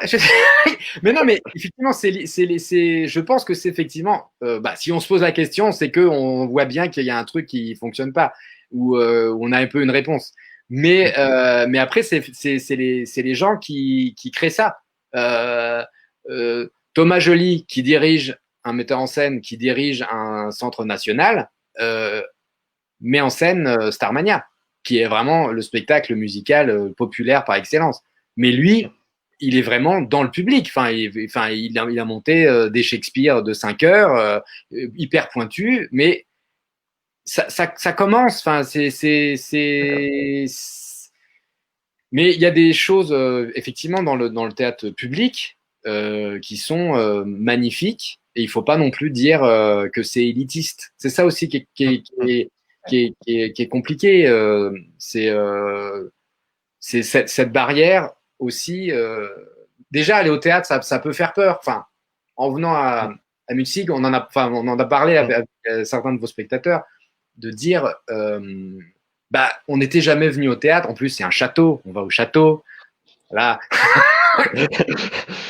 mais non, en fait, il faut désacraliser tout ça. Et peut-être que dans le circuit national, de trop ce soit prout-prout un peu trop, bah, ça éloigne le public, alors que qu'il y a des mises en scène dingues à la Comédie Française, par exemple, qui sont un théâtre public. Et ils montrent des choses, des textes, des comédies de façon drôle, et on s'éclate. Et dans le théâtre privé, il y a des choses chiantes aussi. Hein. Et des gens qui prennent bien au sérieux, hein, il ne faut pas se mentir. C'est vrai, c'est vrai. Mais est-ce tu penses qu'il y a une différence aussi en termes de territoire? Territoire, c'est-à-dire la grande ville, ouais. Paris, hein, où il y a une vie culturelle de folie, hein, un foisonnement qui permet finalement l'existence de tout, Oui.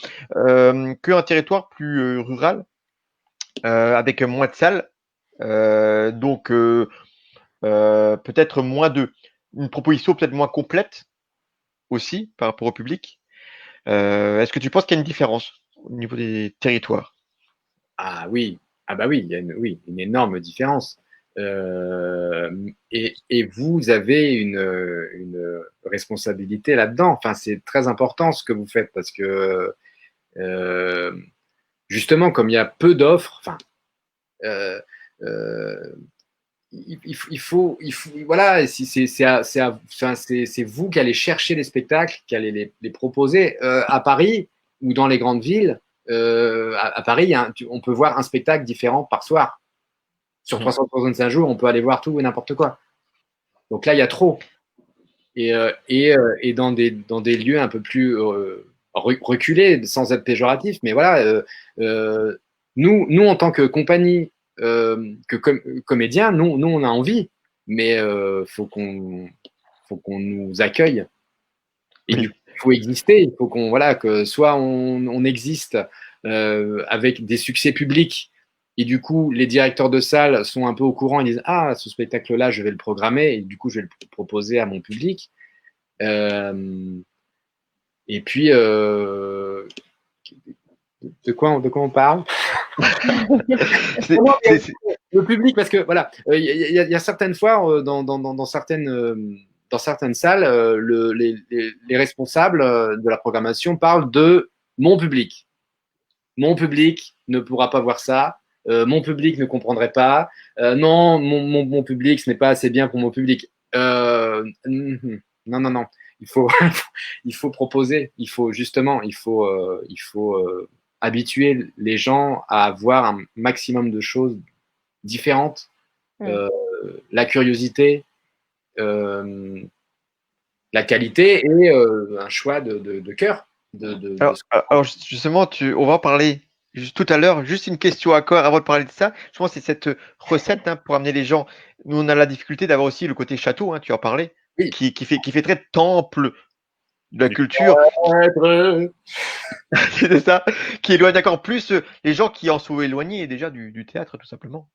J'avais une question, c'était une autre interrogation, c'était par rapport, je vois beaucoup, chez nous en tout cas, des théâtres qui, en fait, programment des têtes d'affiche, hein, donc souvent des one man, du Team Seat ou autre, et on a après le tarif, il est impacté, puisque forcément, parce que le cachet de la tête d'affiche, il faut bien l'impacter quelque part.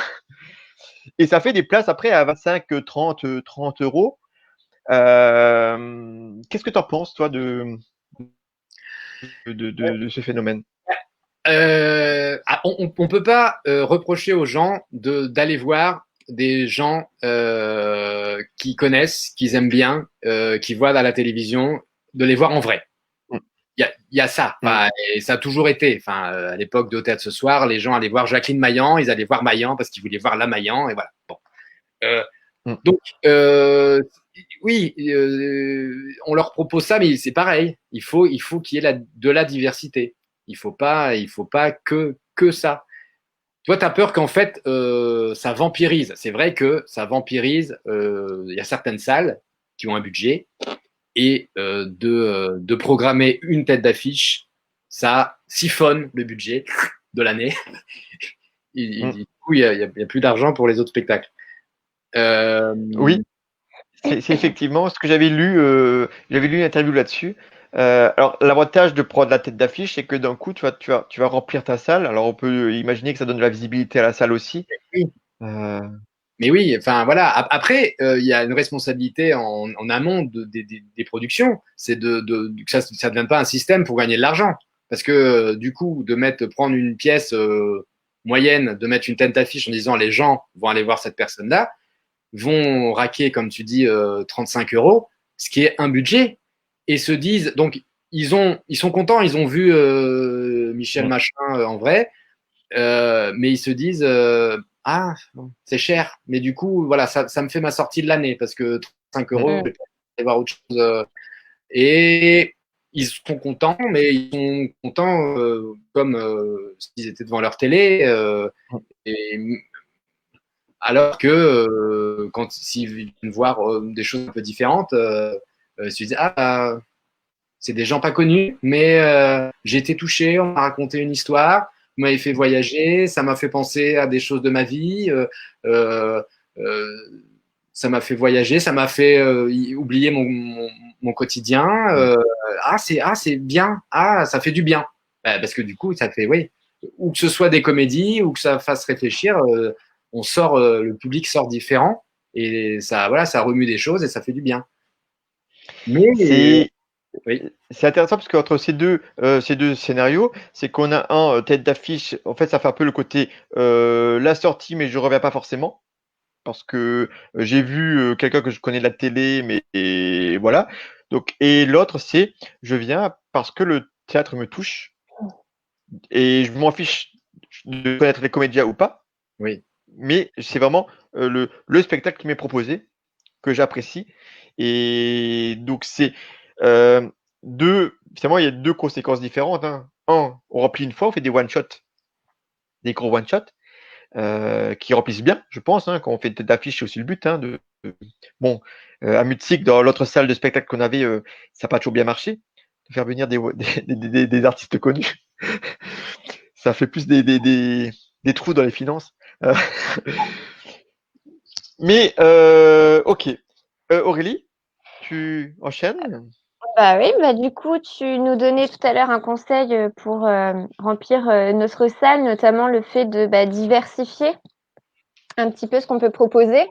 Est-ce que tu as d'autres conseils justement pour qu'on puisse accueillir plus de monde et ouais, diverses personnes, en fait, un petit peu tout le monde dans notre salle? C'est très très dur parce que ouais, vous êtes. Je vais donner des conseils qu'à en faire. J'en sais rien. En fait, ce qui est dur, c'est qu'il n'y a pas de formule magique, il n'y a pas de recette miracle. Et pour vous avoir vu travailler, vous allez chercher limite, c'est imagé, mais les spectateurs un par un. Enfin, vraiment, vous y allez. C'est pas faux. Voilà, il y a un boulot de tous les instants.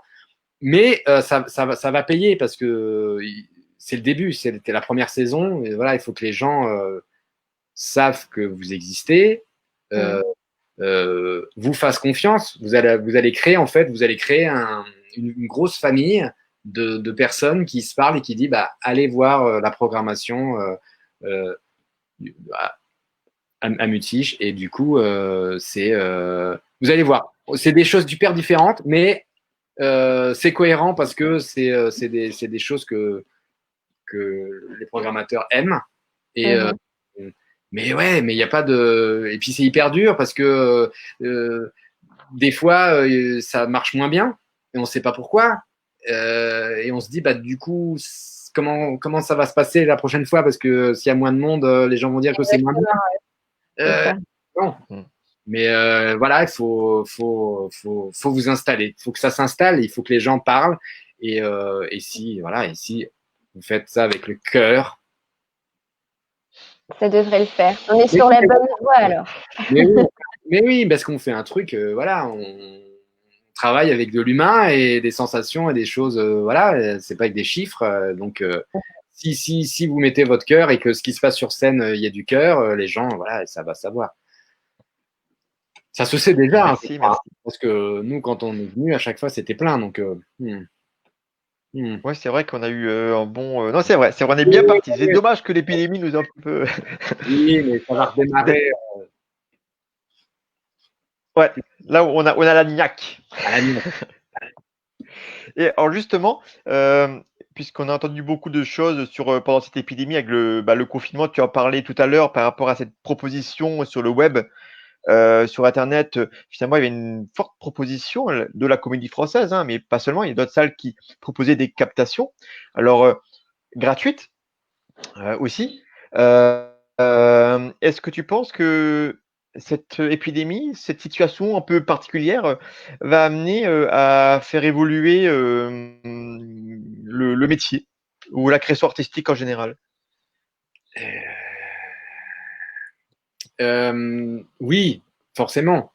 Effectivement, il y a plusieurs salles parisiennes qui proposent justement de faire un spectacle virtuel. C'est-à-dire que l'artiste est vraiment sur scène dans la salle du théâtre et les gens payent leur place. Enfin voilà, apparemment, il y a un site qui existe où les gens peuvent payer leur place et ils voient le spectacle, ils payent leur place, mais ils sont derrière leur écran et l'artiste est tout seul sur scène avec peut-être des écrans avec des gens, je sais pas, qui sourient. Voilà. Mais oui, mais après, pour parler du spectacle Ouais. gratuit, effectivement, la gratuité du spectacle, parce qu'on a un débat justement en ce moment avec plusieurs copains, comédiens, comédiennes, sur la mairie de Paris qui met en place justement pour cet été un programme Oui.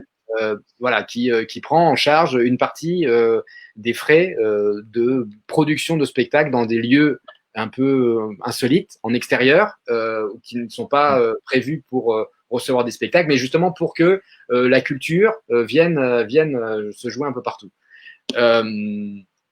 Sur le fond, c'est génial, parce que du coup, on continue à proposer quelque chose. Mais est-ce que ça va pas donner l'idée aux gens que la culture ne coûte rien? Oui. Euh, En tout cas, ça va changer. C'est- Les c'est- choses vont changer. Mais j'espère en bien. Je ne sais pas. C'est vrai que c'est une grande question. Beaucoup de directeurs de théâtre estimaient qu'il fallait, ou même d'exploitants de cinéma, hein, expliquaient que c'était intéressant, il fallait redonner le chemin des salles Oui. aux gens. Oui. Et là, en fait, finalement, cet été, ce qu'ils proposent, finalement, c'est limite, nous, on a beaucoup de festivals d'art de rue, normalement, en été. Donc cette année, il y aura beaucoup moins. Mais l'art de rue, généralement, il est plutôt gratuit. Oui. Familial, en été, au Mange. Mais voilà, c'est l'art de rue, c'est différent. C'est une autre proposition. Et c'est vrai que finalement, en été, le fait de proposer du spectacle en extérieur, bah, finalement, peut-être qu'on est plus sur ce côté euh, festif. On va pouvoir boire, manger. Et finalement, ça ne comptera pas dans cette confiance que les gens ont de re-rentrer dans une salle fermée.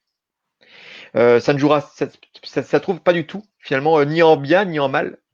Ça sera juste une proposition d'animation et les gens seront contents de sortir en famille dans les parcs, voir des choses, mais ça n'influencera en rien leur retour en salle. Je sais pas. Je sais pas, Je... qu'est-ce quel est le mouvement avec les restaurants? Est-ce que les gens viennent en masse? En vrai, je sais Enfin, pas. ouais. Moi, de ce que j'ai vu là, c'est timide. Oui. les salles sont rarement pleines, même le vendredi soir. Il y a encore du temps avant que j'étais à Metz. Metz, tu connais Metz, Oui, Arnaud? je connais Hein. Metz. Euh, et J'explique, justement, c'était je suis né à Metz, voilà, comme ça on a toute l'explication. voilà. Et c'est vrai que je trouvais les rues pas forcément bien fournies et les restaurants pas forcément remplis non plus. Voilà, c'est là on est. C'est quoi une semaine Oui, ouais, c'était dans la semaine de réouverture des restaurants. oui, Donc quoi qu'il arrive, il y a un mouvement d'inertie qui va se faire entre la réouverture des lieux même et l'arrivée du public. oui. Et je pense que l'été ne changera pas grand-chose à ça. De proposer quelque chose, c'est bien, mais c'est aussi une sorte de rustine. L'État ne fait pas grand... L'État est un peu perdu avec la culture. Donc il se dit, ah bah tiens, on va faire des choses en été. Et Oui, ils essaient de faire des choses, mais ça s'est tellement effondré de tous les côtés. Voilà, c'est que du coup, chacun prêche pour sa paroisse. Donc les restaurateurs, le restaurant, le marchand de chaussures pour voilà, pour vendre des chaussures, les voitures, machin, des artistes, machin, forcément. Mais oui, bah, c'est là, voilà. Bah, nous, dans cette incertitude, on l'a justement avec la comédie des trois bornes, on ne sait pas. C'est pour ça qu'on a envie d'ouvrir rapidement aussi pour voir ce qui se passe, voir oui, le public, comment il vient, comment il revient.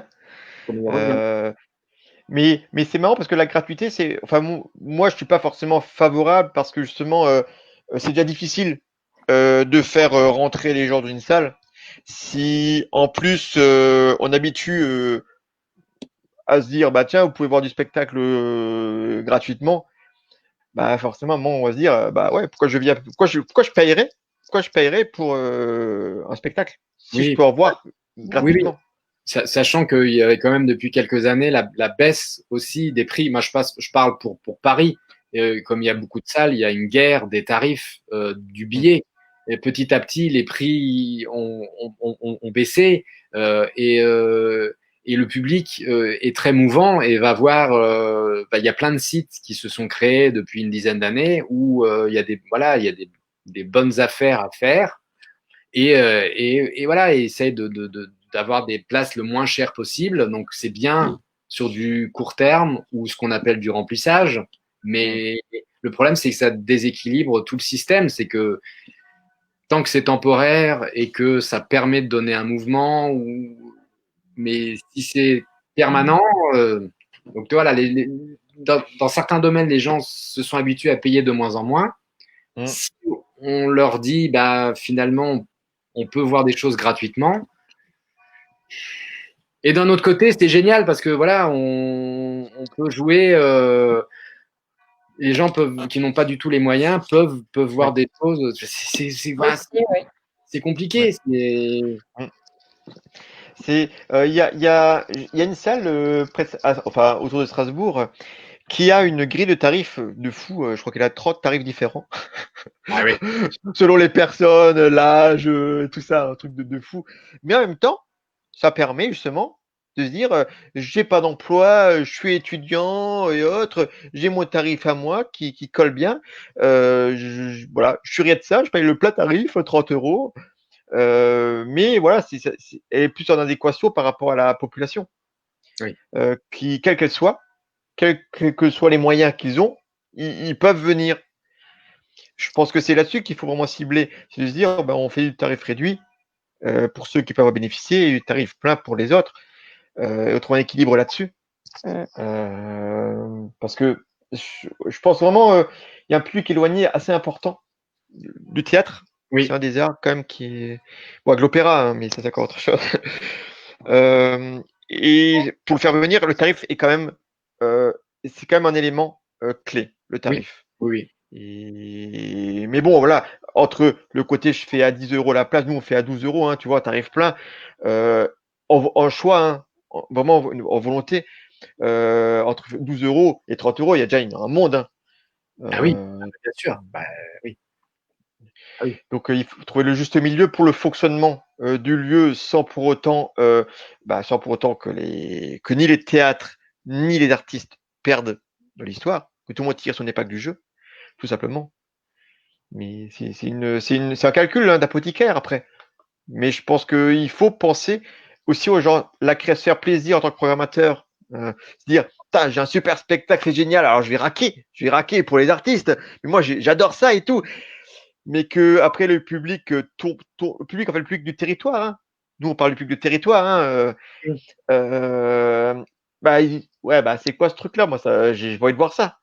Et tu te retrouves avec 3 clampins dans la salle, des personnes, tu vois, qui ont l'habitude, hein, des gens bien portants, qui ont les moyens. Tu vois, ça fait pas, tu vois, le spectacle tout public, c'est quand même important. Et nous, voilà, on est dans quelque chose d'assez populaire sans être sur le côté péjoratif, hein. Oui. Mais on essaye de ratisser large parce qu'on connaît aussi notre territoire et on sait très bien qu'en termes d'offres de théâtre, on a vraiment que des comédies de boulevard dans le théâtre amateur, dans tout notre secteur, même parfois loin. Et donc les gens sont habitués à la comédie. Oui. Donc venir avec ce public et se dire, tiens, on va proposer du théâtre contemporain. C'est un peu violent au départ. Oui. Ah oui, parce qu'ils ne connaissent pas ou ils ont des a priori. Voilà. Donc il y a une transition. Enfin, tu as raison, il faut à un moment proposer des choses différentes, mais avec parcimonie, pour ne pas tout de suite. Effrayer les gens. C'est ça. Non. Oui, là, je vois un commentaire de Mathès qui dit le problème, c'est que les gens n'ont plus les moyens. Alors, je suis d'accord. En même temps, je remarque aussi que les gens, pour acheter des godasses à la mode ou d'autres choses, ils trouvent parfois les moyens.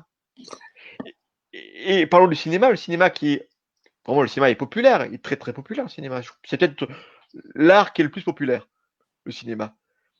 Les billets, t'arrives plein. C'est quand même pas donné, hein. On est maintenant entre 12 et 15 euros, même parfois, pour une place. Oui, mais les gens ça fait la sortie du mois et sont prêts à mettre cet argent-là parce que justement, ils vont voir des têtes d'affiche et se dire on va passer un bon moment de divertissement, j'en aurai pour mon argent. Ça aussi, hein, c'est la confiance qu'il faut donner aux gens, de se dire que quand vous venez chez nous voir un spectacle, quel qu'il soit, il va être bien. Vous prenez pas de risques. Il faut aussi arriver à ça. Tu penses pas, Arnaud? Oui, il faut arriver à ça, mais c'est difficile, c'est dur. Oui. Je suis d'accord. Parce que voilà, comme j'ai déjà dit, on fait un métier hyper incertain. Enfin, il y a une espèce de magie qui s'opère et puis des fois ça marche pas, on ne sait pas pourquoi et c'est difficile. Oui. Et voilà, je pense vraiment, c'est vrai que Mathès, hein, que tu connais, Aurélie, hein, qui commente actuellement. Oui, mais là, on parle pas de mode. Je pense que pour beaucoup de gens. Mathès. Tu vois qui c'est? Non. D'accord. Je pense qu'aujourd'hui, c'est vraiment de se dire comment on peut amener les gens finalement qu'on ne voit jamais. Parce que parfois, on peut remplir des salles et on se dit, mais on touche tout le monde. Mais en fait, non. Il y a toujours une partie en souterrain qui ne s'exprime pas, qu'on ne voit pas. Et il faut réunir les conditions avant d'aller les chercher par la main, mais déjà réunir les conditions pour que les choses puissent être accessibles à eux. Par la proposition, par le tarif. Déjà, je pense que c'est un peu la base. Après, le reste, oui, il y a d'autres actions, mais voilà, surtout nous, hein, c'est vrai que on a le fait de débuter, voilà, il faut qu'on soit visible, que les gens y voient et qu'à un moment, ils mettent une fois le pied pour un spectacle, le pied dans la salle pour se dire ah, mais c'était quand même bien, ah, c'est quand même pour moi. Et c'est en ça aussi qu'on a, nous, Aurélie, on a des personnes du secours populaire, du secours populaire, donc des gens qui n'ont pas beaucoup de moyens, hein, qui ont du mal à finir leur fin de mois, qui viennent maintenant et qui se dit j'ai jamais vu un spectacle avant et là je trouve ça formidable, l'émotion, le rire, Ça prouve bien qu'il faut déjà arriver à ce qu'ils viennent dans la salle une première fois pour voir un spectacle et pour qu'ils voient vraiment que si c'est pour vous, c'est aussi pour vous, c'est pour tout le monde. Le théâtre, c'est pas que pour des personnes, des enseignants de 50 ans, 60 ans, c'est pour tout le monde. Mhm. Voilà, Aurélie, tu as une autre question pour Arnaud? J'en ai encore. Alors, il y a Macron qui envisage de soutenir les interventions scolaires pour, pour aider la filière culturelle. Est-ce que tu as eu vent de cette mesure et est-ce que tu as connaissance des modalités? Alors, j'ai eu vent de cette mesure parce que j'étais devant mon écran lorsque notre président s'est adressé au monde culturel, euh, enfourché le tigre et chercher du fromage dans la cale. Enfin, j'ai pas tout compris. Non, mais non, mais c'est voilà, c'est effectivement euh, jouer. Nous artistes, c'est ce qu'on veut, c'est jouer. C'est voilà, c'est que ce qu'on a à dire au travers des spectacles soit vu par un maximum de personnes. Donc effectivement, jouer dans les écoles, aller jouer dans les écoles, clairement, le malade imaginaire en la majeure, évidemment, c'est génial. Nous, on a envie de se déplacer, de venir jouer. Oui, donc ça, c'est le côté positif. Après, il y a une petite musique, on entend des collègues qui disent mais oui, mais on n'a pas notre BAFA et on va pas s'occuper d'animer des ateliers ou des camps de vacances de théâtre. Mais c'est donc je ne connais pas les modalités. Euh, euh, si c'est pour nous inciter à venir jouer et faire découvrir justement, initier les enfants assez jeunes à se dire ah bah le théâtre c'est ça, bah du coup je vais peut-être amener mes parents dans une salle de spectacle. Enfin, oui, il faut éduquer les gens, enfin leur apprendre très tôt ce qu'est le théâtre et ce que ça bouge en soi, et voilà, les émotions, et de se dire bah, j'aime bien et je vais aller voir d'autres spectacles. Donc si c'est pour faire ça, très bien, moi je suis disponible tout l'été. Non, mais effectivement, le problème souvent, c'est que tout est toujours flou. Là, on est déjà début juin, on approche vers le mi-juin quand même, et c'est pas encore très clair sur comment, Oui, avec quel. je suis pas au courant. Peut-être qu'il y a des choses qui sont sorties, que c'est très très clair et que les gens suivent de très près ça. Moi, en tout cas, j'ai pas l'info. Oui, oui, et les moyens aussi qui seront débloqués pour ça, c'est parce que mine de rien, ça reste toujours des métiers avec rémunération derrière. Enfin, on l'espère qu'ils le voient ça comme ça. Non, c'est un métier passion, Philippe. Voilà, nous on fait des métiers passion, on n'a pas besoin de payer notre loyer.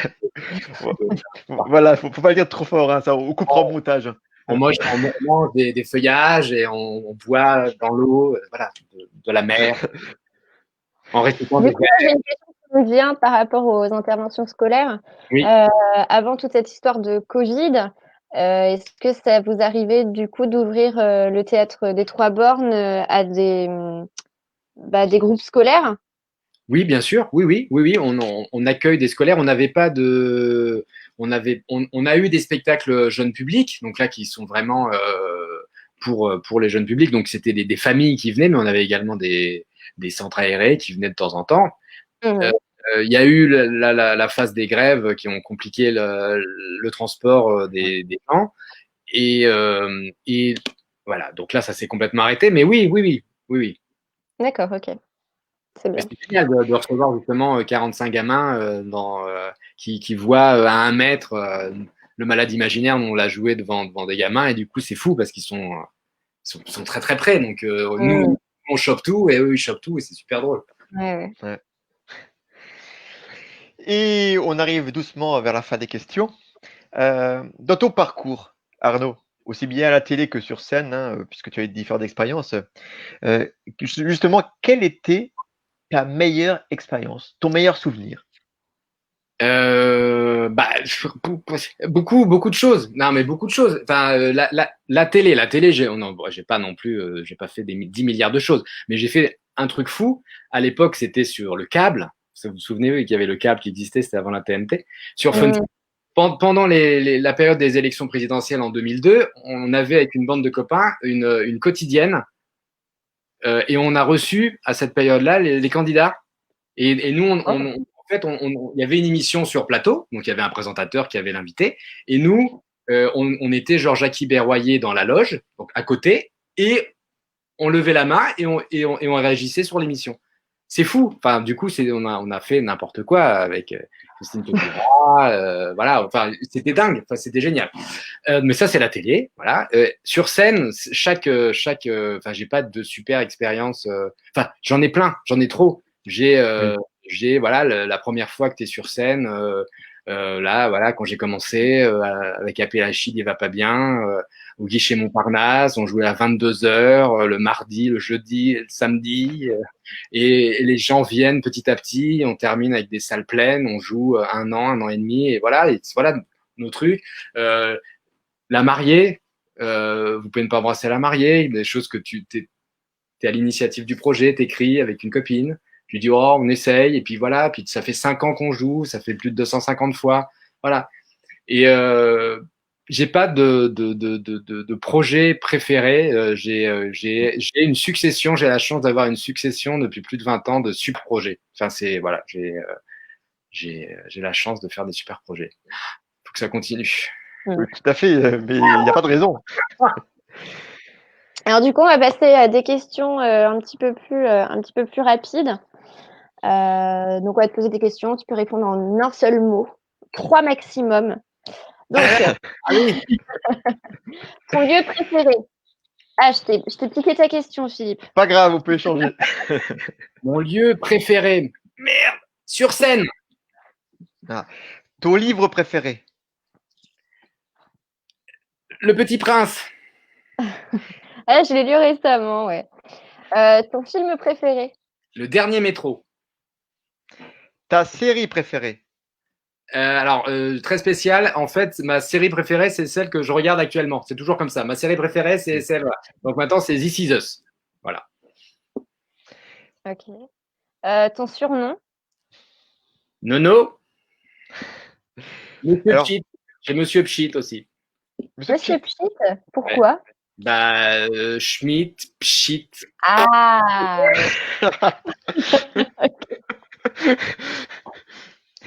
Alors, ton comédien ou metteur en scène préféré. J'ai une énorme admiration pour Michel Serrault, qui est un comédien de dingue. C'est fou. Enfin, de voir Michel Serrault jouer dans les films, sur scène, les shows télé. Enfin, voilà, c'est vraiment un maître. Ok. Ton humoriste préféré. Mais non, mais je vais me fâcher avec plein de gens. Non, tout le monde. Non, je n'ai pas d'humoriste préféré. C'est une réponse très politique. Non, voilà, j'adore une humoriste anglaise qui s'appelle Miranda Hart. Je ne sais pas si vous connaissez, qui est géniale. Voilà, du coup, je me la pète un peu. Voilà, du coup, je me fâche avec elle. Et ton spectacle préféré. Mon spectacle préféré, c'est un spectacle musical. C'est Billy Elliot. Voilà, la comédie musicale d'Elton John. J'ai vu plusieurs fois et c'est fou.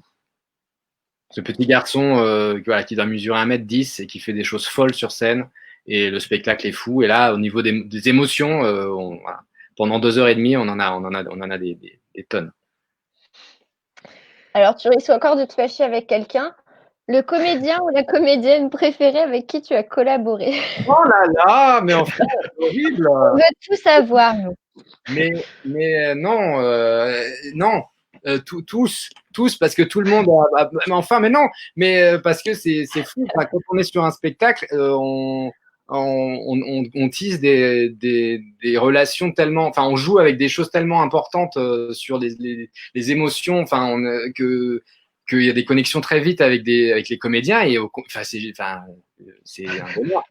Je prends énormément de plaisir avec mes camarades du Malade Imaginaire. Enfin, on s'amuse comme des gosses. Alexandra Moussa, il m'en voudra beaucoup si je ne dis pas que j'adore jouer avec elle. Et en plus, c'est vrai. Voilà. Mais voilà, tout le monde. Je suis un bisounours. Et c'est vrai. Bah, ce qui, du coup, pour la dernière question, euh, ton metteur en scène préféré avec qui tu as collaboré? Alors, le metteur en scène, c'est quand même. Il y a certains metteurs en scène qui sont quand même plus ou moins faciles à travailler, avec qui travailler. Ah oui, Il y a donc, toi, est-ce que tu as certains que tu trouves euh, plus sympa, où ça s'est super bien passé, où c'est génial, et d'autres, oh quelle horreur, c'est la dictature. en fait, ouais, mais oui. Alors, il y a des gens qui, c'est des dictatures, mais le plaisir vient après, une fois, parce Oui. qu'on sait pourquoi il a été dictateur. Et il y a des metteurs en scène où c'est l'éclate pendant les répétitions et ça se passe pas trop bien après. C'est une généralité. Je ne dis pas que c'est ce qui Oui. m'est arrivé. Non, mais voilà, voilà, non, j'ai pas. Euh, j'ai travaillé avec beaucoup de metteurs en scène. J'ai adoré au tout début avec Raymond Aquaviva, qui était également mon professeur, qui lui dirige également un théâtre. C'est génial parce que du coup, tu travailles avec une personne qui a fait la comédie française et qui te dirige, qui est voilà, un horloger parce qu'il a des années de métier de metteur en scène, c'est formidable. Ou Ludivine de Chastenay sur La Mariée, enfin, avec qui j'ai joué il y a 20 ans et c'est fou de se retrouver voilà 15-20 ans après et c'est un bonheur, c'est des familles, c'est bisounours encore, je suis désolé hein. Non, non, mais au contraire, c'est juste de l'honnêteté et c'est mieux aussi, hein. Parce que c'est vrai qu'il n'y a pas de raison de se fâcher. Enfin, si, après, il peut y avoir eu des. Tu as eu des clashs, toi, dans ta carrière? Oui, oui, Des- j'ai eu des déceptions et j'ai eu des clashs, bah oui, oui, j'ai eu des clashs, oui. Hmm. Mais c'est pas, non, c'est pas, voilà. Oui, oui, Je ne dirai pas qui, mais je les ai oubliés. J'ai oublié les mauvais souvenirs, on les oublie, voilà. c'est très bien. Ok, ben, on va peut-être voir ben, les internautes, ceux qui sont devant leur écran. S'il y a des questions j'allais dire Laurent, mais pour Arnaud, Mais s'il y a des questions, Laurent peut venir, hein, et Laurent. s'il y a des questions pour Arnaud, c'est maintenant. Vous pouvez les poser en commentaire. Donc, il y répondra. N'hésitez surtout pas. Toutes les questions sont les bienvenues. Vous me les posez parce que je vois aucune question, on est d'accord, hein. Vous filtrez, hein. Non, non, mais c'est vrai qu'il n'y a pas de questions actuellement. Donc voilà. Après, les gens n'ont pas forcément de questions non plus, puisque tu as été très prolixe Alors, et moi, j'ai une question. Du oui. coup, il y a quelqu'un qui a posé une question il y a pas mal de temps dans l'émission. Mm. Es-tu alsacien? Je suis un super mélange. Donc, mon grand-père paternel, Schmitt de T, oui, l'Alsace, forcément. Mon père est né à Strasbourg. Mais j'ai tout un côté, du côté de ma mère, italien, corse, pied noir. J'ai grandi en Hollande. Vous voyez, je suis un énorme mélange. Mais oui, il y a du sang alsacien. Ok. D'accord. C'est vrai que le nom Schmitt, quand on entend Arnaud Schmitt, tout de suite, on t'associe à l'Alsace. Voilà. Et du coup, quand on voit ce physique complètement alsacien, on est plus conforté dans son idée de base. Bon, ben, s'il n'y a pas de questions, donc on peut conclure, Aurélie. Donc, on va conclure avec le prochain numéro qui aura lieu le 15 juin, donc la semaine prochaine, avec Colline Moser, qui est la plus multijoueuse des Parisiennes. Elle est On d'origine de Mutzig. ah oui, on la connaît bien, elle est comédienne, metteur en scène, et on l'a déjà reçue et on la recevra encore avec ses différentes casquettes. Donc, voilà pour la semaine prochaine. En attendant, vous pouvez suivre l'actualité d'Arnaud sur ses réseaux. Donc, on a mis un petit peu tes réseaux, Facebook, Instagram, et puis on a mis aussi la comédie des Trois Bornes. Bien pouvoir sûr. suivre tout ça. Merci. Important. Et donc, comme il est de coutume, Arnaud, on terminera par la grimace conclusive, mais avant, on te donne le mot de la fin. Le mot de la fin. Non, mais un mot, non, c'est trop long. Non, mais merci. Merci déjà pour cette interview et merci pour tout ce que vous faites à Mutsik. C'est bête, mais il faut que les gens viennent au théâtre. Et voilà, on a besoin de personnes comme vous. Voilà, qu'on travaille en équipe, main dans la main et qu'on fasse venir les gens dans les théâtres. Merci, merci. C'est concis. C'est très bien, merci. Et on termine avec la grimace conclusive. Ben, t'es beau, t'es beau, t'es- Bye.